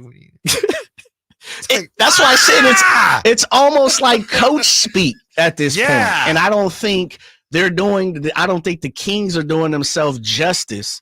And that's why we've kind of questioned the whole gamut. We've questioned, are the media asking the proper questions? You know, the beat reporters and the people that's there. Or are the players just kind of ho-hum about it? What's going on with Coach Brown? Or And, the players just you kind know, of blowing off the media in those that questions. could be Like, that yeah, too. Yeah. Whatever. Typical. Let me just give you one of the 5 that's listed on the index card. Right. You know what, man? We ain't come with the best effort tonight. Yeah. You know, I don't know. Maybe some of it is, they don't want to say, well, so-and-so did not do their job tonight. Well, or whatever. How about this question here from Manny Too Legit on the YouTube chat? Whitey and JJ, if we do make it to the playoffs, do you guys think we can make it past the first round depending on the matchup? You want to go first? Yeah, I think so. I used the example, last segment or segment before, is I thought that if the Kings would have beat the Warriors last year, they would have beat, the Lakers as well, moved to the conference finals, Western Conference Finals. I still feel the same. I think if you hit a certain matchup, the Kings have an opportunity to win a series. Mm-hmm. I do. I don't think they'd be favored. No, should they be wouldn't. favored because they're not going to have home court. But I mean, I wouldn't, especially with this team. Roller coaster ride, baby. Yeah. I would never say they don't have a chance. Absolutely. The number 1 seed, you think typically, what if you're in the play-in and you come out and you play 1 or 2? Minnesota's 1. Could the Kings beat Minnesota in a 7-game series? They could. Wouldn't surprise me. Yeah. Could they beat OKC? Wouldn't surprise me. Right. Mm-hmm. Denver, the Clippers, those are your top 4. Yeah. I'm almost, they've shown they can beat every one of those teams. Yeah. And they've played well against Minnesota, Denver, OKC. It seems like they have OKC's number just about. Of course, not last game, but last time they matched up. But you go the last couple of years, I'm a huge Shea guy. I was a huge Shea guy coming out of Kentucky. Mm-hmm. And, I didn't know he would be this good. I'd be lying to you if I thought, MVP consideration, but I thought he would be 1 or 2 or 3 top point guard in this league because I like him, man. I like his style. I like his flow. I thought, I'm more of a Rajon Rondo type old school point guard. I like to see you make other people around you better and at the same time go get yours. I think he has a perfect balance of that. And so, but it's funny because De'Aaron plays Shea pretty well. Like the 2 that I always was paying attention to when De'Aaron matched up against those guys were Shea and Ja Morant, and he plays both of those guys well. Well, there's some that say De'Aaron has a thing when he knows the spotlight is on, he plays his best. He raises his level. Go back to even college playing LaMelo. When he knows that, all right, LaMelo. Lonzo is bright. Yeah, here we go. People are going to be watching me. He did that to a degree in the playoffs last year because he broke his finger, which hindered him a little bit. Yeah. So, Alan asked me today during the crossover, is this like the best could you say this is the best Western Conference ever? And I said, I don't know about that. It's very evenly matched. I don't know if any of those teams are great teams. You've had years in the past going way back where, you've had like 2 or 3, like these are great teams. I don't know if any of these are great. They're really good teams. Mm-hmm. Somebody might win a championship, but I don't know if any of those are great teams. Like no one stands out. Right. Yeah. I think they're all grouped which is together. Good for the Kings. Mm-hmm. Yeah. And bad because I think if you look at last year where the Kings, compared to now, I think Denver ran away easy last year, and it left the Kings some space and opportunity. I think this year, the fact that they're all jumbled up has got a lot of people nervous as well. Mm-hmm. A peek ahead for the Kings and a glance at the all-important loss column when we come right back. Drive Guys, Sacktown Sports. Malik Monk plays here. Started left, goes right, steps back, launches the 3. Nothing but net. Oh, that was just filthy. Oh, my, that was sweet. Sacktown Sports is your proud home of the Sacramento Kings. Country in the Park is back May 17th and 18th at Cal Expo with Brantley Gilbert, Dustin Lynch, Jay Cohen, Walker Hayes, and more. Tickets start at just $46. Country in the Park, May 17th and 18th at Cal Expo. For more information, visit CITPFest.com. Brought to you by Coors Light, Garner Roofing, and Roseville Kitchen and Bath. Power Business Technology is proud to be 100% independent, locally owned, and managed Toshiba copier dealer. Local ownership cuts out the red tape, allowing ourselves to never be too busy to personally answer the call when our clients need us. Recognized for excellence in service execution, training, and customer service, we're proud to be named a 2022 Toshiba ProMasters Elite Dealer. Contact us today for all of your business printing needs at 844-POWER-BZ. That's 844-769-3729, or visit us at PowerCopier.com. And now another no-brainer money-saving tip from Progressive. That doesn't sound good. Paper shredder's jammed, but I think I fixed it. Oh, well, try shredding these $50 bills then. Seems like it's working. Better try another $400. Stop. Instead of using money, use regular paper. And here's a better tip from Progressive on how not to waste money. Don't pay too much for car insurance. Drivers who switch and save could save hundreds. Progressive Casualty Insurance Company and affiliates. Potential savings will vary. Not available in all states. This year, Dell Technologies wants to help you do amazing things with their best tech. For a limited time only, save on select next-gen PCs like the XPS 13 Plus, powered by Intel Core processors, and more. Plus, curate your dream setup with great deals on select monitors, mice, and more must-have electronics and accessories. When you shop online at Dell.com/deals, you'll have access to leading-edge technology to match your forward-thinking spirit and free shipping on everything. Again, that's Dell.com/deals. Capital Casino has been serving the greater Sacramento area in the same convenient downtown location for over 20 years, with plenty of close-by, well-lit parking monitored by security staff and offering the most variety of table games in the region in a safe and friendly environment. Best food, best service, and the best action. That's Capital Casino. For more information on tournaments and gaming, check out their website at capital-casino.com. And please remember to gamble responsibly. 1-800-GAMBLER. Finding great candidates to hire can be like, well, trying to find a needle in a haystack, but not with ZipRecruiter. Its powerful technology actively finds and invites qualified candidates to apply to your job. So while other companies might deliver a lot of hay, ZipRecruiter finds you the needle in the haystack. See why 4 out of 5 employers who post a job on ZipRecruiter get a quality candidate within the first day. Try ZipRecruiter for free at ZipRecruiter.com/free. That's ZipRecruiter.com/free. At Lowe's, save big every day when you buy in bulk. Save 10% on your choice of any 3 or more A.O. Smith water heaters. And there's more. Save 15% when you buy any 4 or more Purdy products. Visit us in-store or online for low prices on the materials you need. Because Lowe's knows savings. Lowe's knows pros. Selection varies by location. While supplies last. Discount taken at time of purchase. See sales associate for details.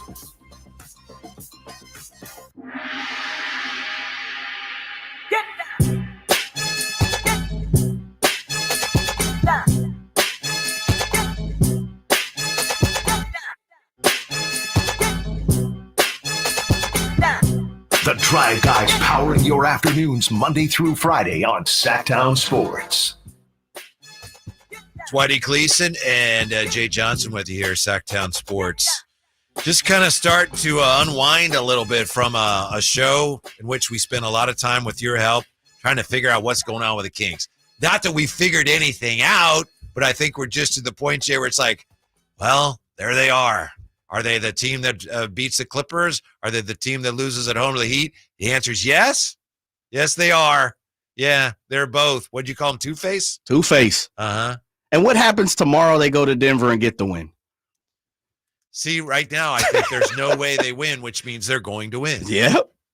You know? How many times have you said that this season? Like every time. Yes. Like every time. There we go. Yeah. And the Nuggets, they're 3-0 against the world champions. I know, man. How? And then 0-3 versus the Pelicans. It's worse than that, aren't they? 0-4? They play the Pelicans the fourth time? Where have I been? I have to double check on that. But yeah, right. I mean, the Pelicans beat the bejeebies out of them every time. I think they have the schedule's quirky this year because of there's like extra games because of the play-in and all that. Yeah. But speaking of the schedule, this is why it gets so crucially important here. if you look at the losses, because obviously once you lose a game, that's it. You don't get that one back. And right now, losses in the West. Phoenix has 24 losses. They're fifth. Pelicans have 24 losses. Kings, 24 losses. Mavericks, 24 losses. How about that? So all those 4 teams tied in the loss column. The Lakers have 28 and the Warriors have 27 losses. So for the Kings, you got Denver, you got Minnesota coming up. Can you win both those games? Sure. Could you lose both those games? Sure. You lose those both, all of a sudden you got 26 losses. And then if the Warriors play well, all of a sudden, I mean, all kinds of things come into play here. So it's one thing to keep an eye on, not just, where you are in the standings, because that's so crazy, right? You win a game and like you go from 13th to 2nd in the West, like what? So yeah, games back where you are, but the loss column is vitally important because once you lose a game, there's nothing you can do about that. That's staying on your record. So yeah, Kings right now 33-24 with Denver and Minnesota coming up. And as you were saying that, you're like, hey, could they win both games? Yes. Could they lose? Yes. What's probably going to happen? They're going to split.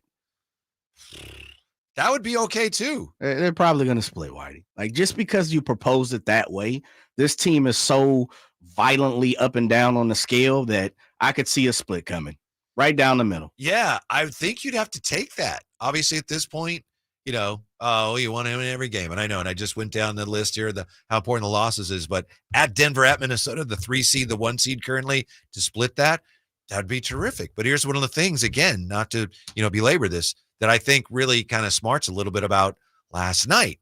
We know that the Kings have all these losses that it's not a trend. They'll tell you, I don't know what it is. But, when you lose some of those games like the Charlotte game or the Detroit game, or take your pick, when you lose one of those games, yeah, there you go.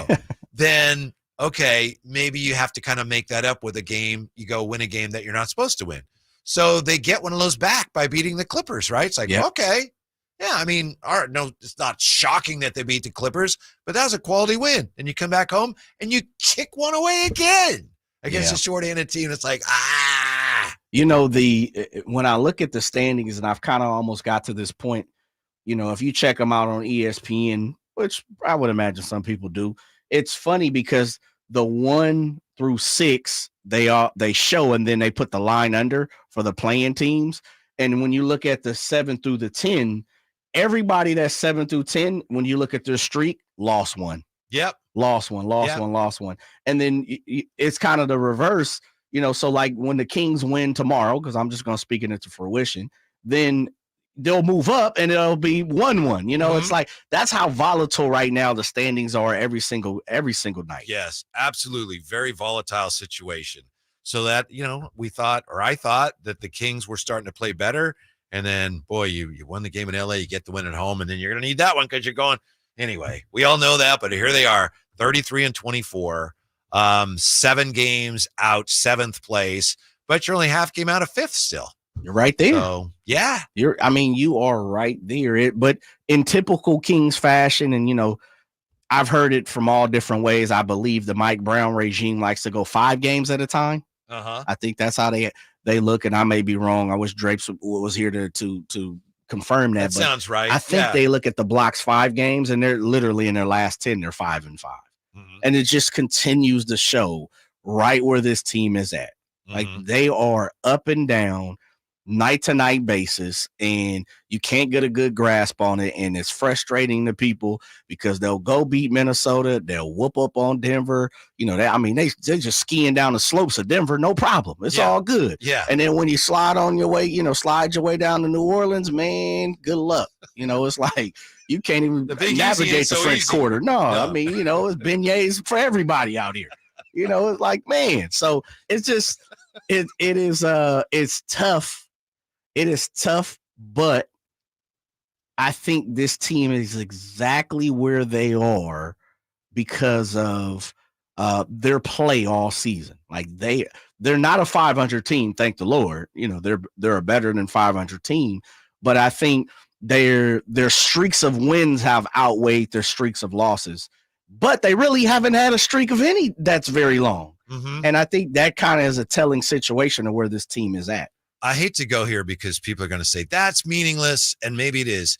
there's a formula by which you look at it, and they use it in baseball too, and I think football too. You look at a team's how many points or runs you score and how many you give up, and there's a formula that says if your differential is this, then that means you should win this many games. Right now, based on the differential, the Kings, according to this, I think it's called Pythagorean theorem. Oh yeah, a squared plus b squared equals c squared. Yeah. The Kings should be 30-27. So just think if they're 30-27, how much differently that would look. So there's some numbers that suggest they've kind of played a little better, even though they lost all those bad games. That they're winning more than they should. Whatever the case, they have to keep winning games here, and I don't care. They're going to get 48. I don't know. They're going to be a top 4 seed. No, if you can but if they're top 6, that in and of itself is a major success. I think the way this year has gone. If you're a top 6 team and you don't have to worry about the play-in, that's a major accomplishment. This thing's coming down to the end. I know, and it really is. Jay, it's hard to win tiebreakers when you keep kicking all these games away to teams when they only have 4 people.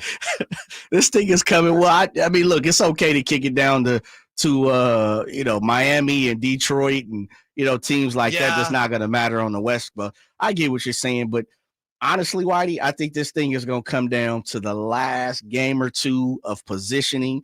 And normally you see that with some spots in the playoffs. But the way this thing is going down to the West, it's gonna separate probably 5 to 10 almost, and for sure 6 to 10. I think the Clippers have really locked in where they need to be. 19 losses. They would have to go on a tremendous losing streak, at least as we see 5 games to even kind of be in that other group. And so it's really a 5 through 10. And the tough part is you're looking up at teams who have better star power, who have bigger star power. And I think that's what's kind of worrying Kings fans. And like, oh my goodness, on paper, good. You got to beat the Suns. Oh man, Devin Booker and KD. And, like, I think that's part of it.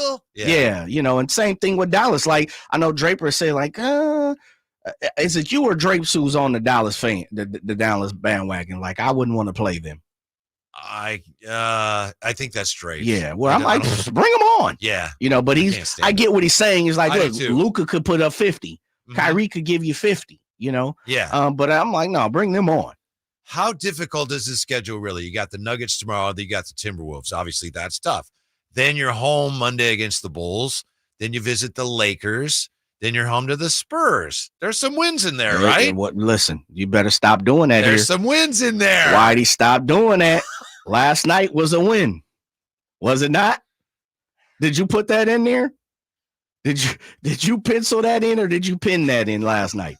All right, so if you do it totally backwards. Okay. Let's do it totally backwards. Okay. Now we're talking Kings basketball. Nuggets at Denver, that's a win. That's a win. At Minnesota, that's an easy win. Yes. Home to the Bulls. Bulls are going to get you. Bulls. Absolutely. DeMar coming in, putting up 39. Old school DeRozan. At the Lakers.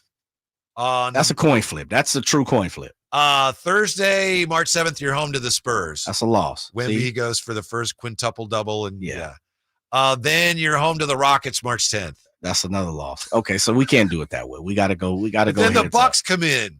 You'll be. Bucks aren't playing well. They are playing well, but I get what you're saying. Look, you got to beat the Rockets. Yes. You need to beat the Spurs. Yes. And the Bulls. And the Bulls. Yeah. And if you really want to compete, you got to sneak one out with one of these other top flight teams as well. Mm-hmm. And the way this season wraps up here, we'll just start with. You got the Raptors still in March. You got the Wizards, Magic. Then you come home. You got the 76ers, March 25th at home. Then you got the Mavericks at home on March 26th and March 29th. Crucial. Yes. Then you got the Jazz on March 31st at home. The Clippers, April 2nd at home. Oof. Then you go play at New York, at Boston, at the Nets. Then you're home to the Thunder. Your last 4 games. Actually, you're at OKC. You play at OKC. Then you're home to the Pelicans, home to the Suns. Wrap it up at home against the Trailblazers. Yeah, that's a win. Trailblazers, I'm going on a limb, right? I'm going on a limb. That's a win because that's going to be a must win. Yeah. That will be a must need to dictate jockeying for position. That's a win. Brendan has made the point. He made the point today. He doesn't think the schedule's as tough as a lot of I people don't see it either. I'm with Brendan. Yeah, I mean, there's obviously some really challenging games in there, but I don't look at that and go, "Oh, it's over." You know? Man, you got to beat the Rockets. You have to beat the Spurs. You have like those teams, man. They can't even they can't even enter the court confident. Right. The Wizards, you got to jump on the Wizards. Yes. No magic needed. You got to go get it. You know. The NBA team that's so young, they're actually celebrating 3 straight wins with a pizza party. That is next with the Drive Guys on Sacktown Sports. Yep. On the move? Got somewhere to be? Take Sacramento Kings basketball with you. The Sacktown Sports app will let you stay connected to your passion. Never miss a moment of Sacramento Kings basketball with the Sacktown Sports app. Hello, Saver. Whether you're saving for that trip to the tropics or saving for an emergency, now is the time to take advantage of Wells Fargo's savings options. Wells Fargo offers savings accounts that can help you save towards your goals. So, what are you saving for? Visit a Wells Fargo branch or wellsfargo.com/save to open a savings account today. Wells Fargo Bank, N.A., member FDIC. With RT Painting, our name says it all. We are a reliable and trusted commercial and residential painting company serving the Sacramento area since 1998. Employee-owned, our attention to detail is second to none. Put our decades of experience serving our community to use for you. Get a free quote today. Call us at 916-900-8112. That's 916-900-8112. Or go online to rtpainting.com. That's rtpainting.com. RT Painting, your trusted and reliable painting contractor of choice. Guys, want to lose weight, improve your performance, and increase your drive? Revive Men's Health Sacramento can help you address the root causes of weight gain, low energy, poor drive, and performance issues. And since your testosterone level has a direct impact on your weight and fitness, we'll give you a free T-check and free exam at Revive Sacramento. Imagine upping your game, losing weight, and getting in shape all at once. Revive can help you make it happen with our new cutting-edge weight loss medications, like your favorite athletes and celebrities use. They're affordable and available now. Weight gain and low T are treatable conditions. We know we can help you. Take that first step and book today. You're only one step away from getting in the best shape of your life. Call Revive Men's Health at 916-277-8599. That's 916-277-8599. Or visit ReviveMen'sHealth.com. Hey, Sacramento, guess what? It's an extra special year, a leap year, and we're making every second count at Elk Grove Kia. Get ready to leap into savings like never before. February might be the shortest month, but our deals are anything but short on value. We're slashing used car prices so you can take home your dream Kia today. And speaking of dreams, leap into this deal with the Kia Forte for just $19,988. It's sleek, it's stylish, and it's waiting for you to drive it home. But wait, there's more. Lease the stunning Kia Seltos for only $199 per month. Yes, you heard it right. A brand new SUV for just $199 per month with approved credit and a down payment of $3,595 plus taxes and fees. This deal is too good not to take the leap. Drive away in style with the Kia Seltos. But hurry, our inventory is limited and these deals won't last forever. Visit us at Elk Grove Kia, conveniently located in the Elk Grove Auto Mall, or check us out online at elkgrovekia.com and leap into savings today. Only at Elk Grove Kia. Lead generation is one of the most important aspects of any marketing campaign. Let us help you identify your target audience and market your products or services to them. Go to aimyourdigital.com today. aimyourdigital.com.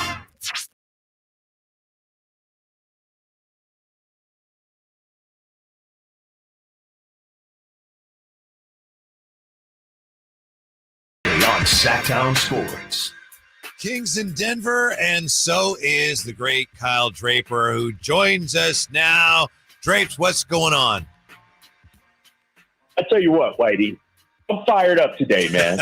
I'm upset about the travel arrangements. It took forever to get here to Denver. 30-minute drive from the airport to the hotel. I get to the hotel, the elevator's not working, so we had to snake around and use the service elevators. And then I talked to my boy Jay, I hear Kings fans trying to call out my boy Mike Brown. Is that what's happening today? We had a little bit of that today. You tell me, I haven't listened to the show. Yeah. We dealt with a little of that today, sure. Yeah. It's unbelievable. All right, let me tell you, first of all, what I saw last night from the Kings. This was predictable, and not because Miami was shorthanded. I said it on the post game yesterday. The Kings have an issue with teams that play like Miami, that play like Boston, that play like Houston, that play like the Pelicans. Those tough, physical, they keep coming at you, almost like the never say die attitude. And so that was predictable from where I stood. Like the Miami Heat, they have a culture, they have a passion, they have like, you can't just, you got to, I say it, they're like roaches, you got to stomp them out. You got to stomp them out, Whitey. You can't give these guys life. And Highsmith, where did Highsmith come in from yesterday? Kevin Love hopped in the hot tub time machine. Yep. And so this was predictable from that standpoint. The style of play and the culture that the Miami Heat have, they walk into your building and they say, we're going to take your lunch money. We're going to turn out Golden One Center and make it South Beach West. Yeah. And that's what happened last night, right? Sure. I know. The disappointing thing was you knew it and the Kings had to know it, and yet they seemed unprepared, at least during that third quarter. What did you make of this, Drapes, after the game? I know you guys dealt with this. You had Mike Brown, and I think Keegan may have addressed this. There were questions about, hey, what about this trend? You're losing to these teams that are shorthanded. Mike Brown said, I don't really think it's a trend. What did you think of the response to that question? Well, I look at yesterday as different. And because I don't think the Kings played down to Miami. I don't think they took them for granted or light or anything like that. I thought the Miami Heat just came in and handled business. Yeah. And so there has been a pattern of shorthanded teams that the Kings have lost it. And I know Mike said, Paul George was out, but when you got Kawhi Leonard, Russell Westbrook, James Harden, that's still more than enough to get up for. My concern about the Kings is what happens if you make the playoffs and you have to face a New Orleans team that's, built on grit and grind and toughness.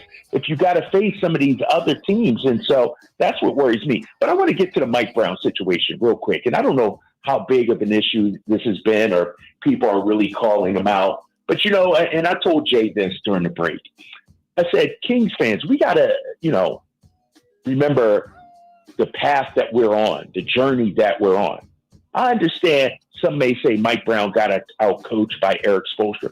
Eric Spoelstra is probably the best in the game, to be honest with you. Let's keep it real.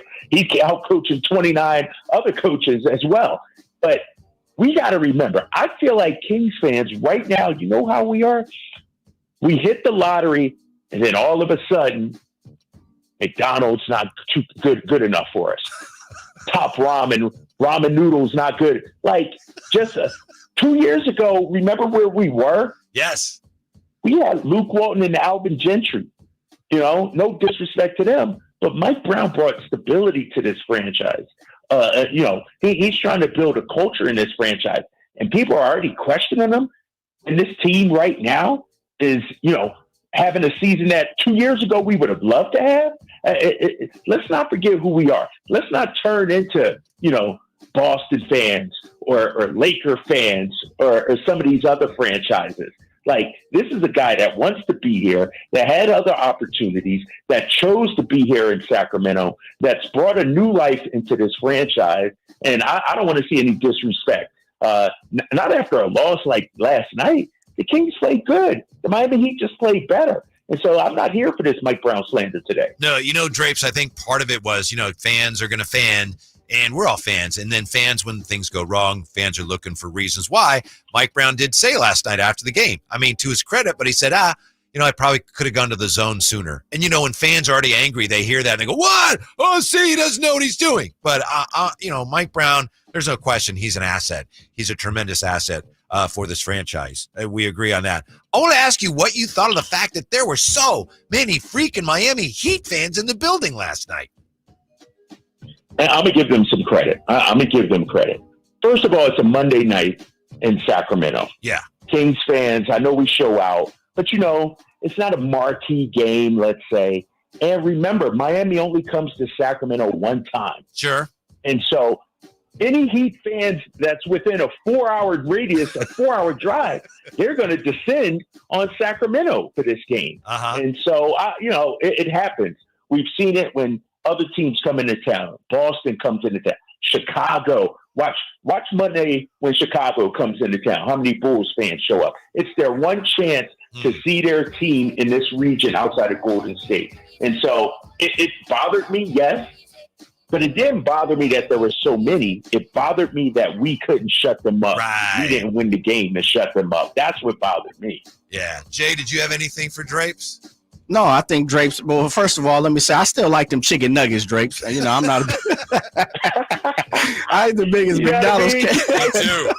But I like the nuggets and fries, though. Sauce. I'm a barbecue sauce guy. Honey mustard. Okay. Okay.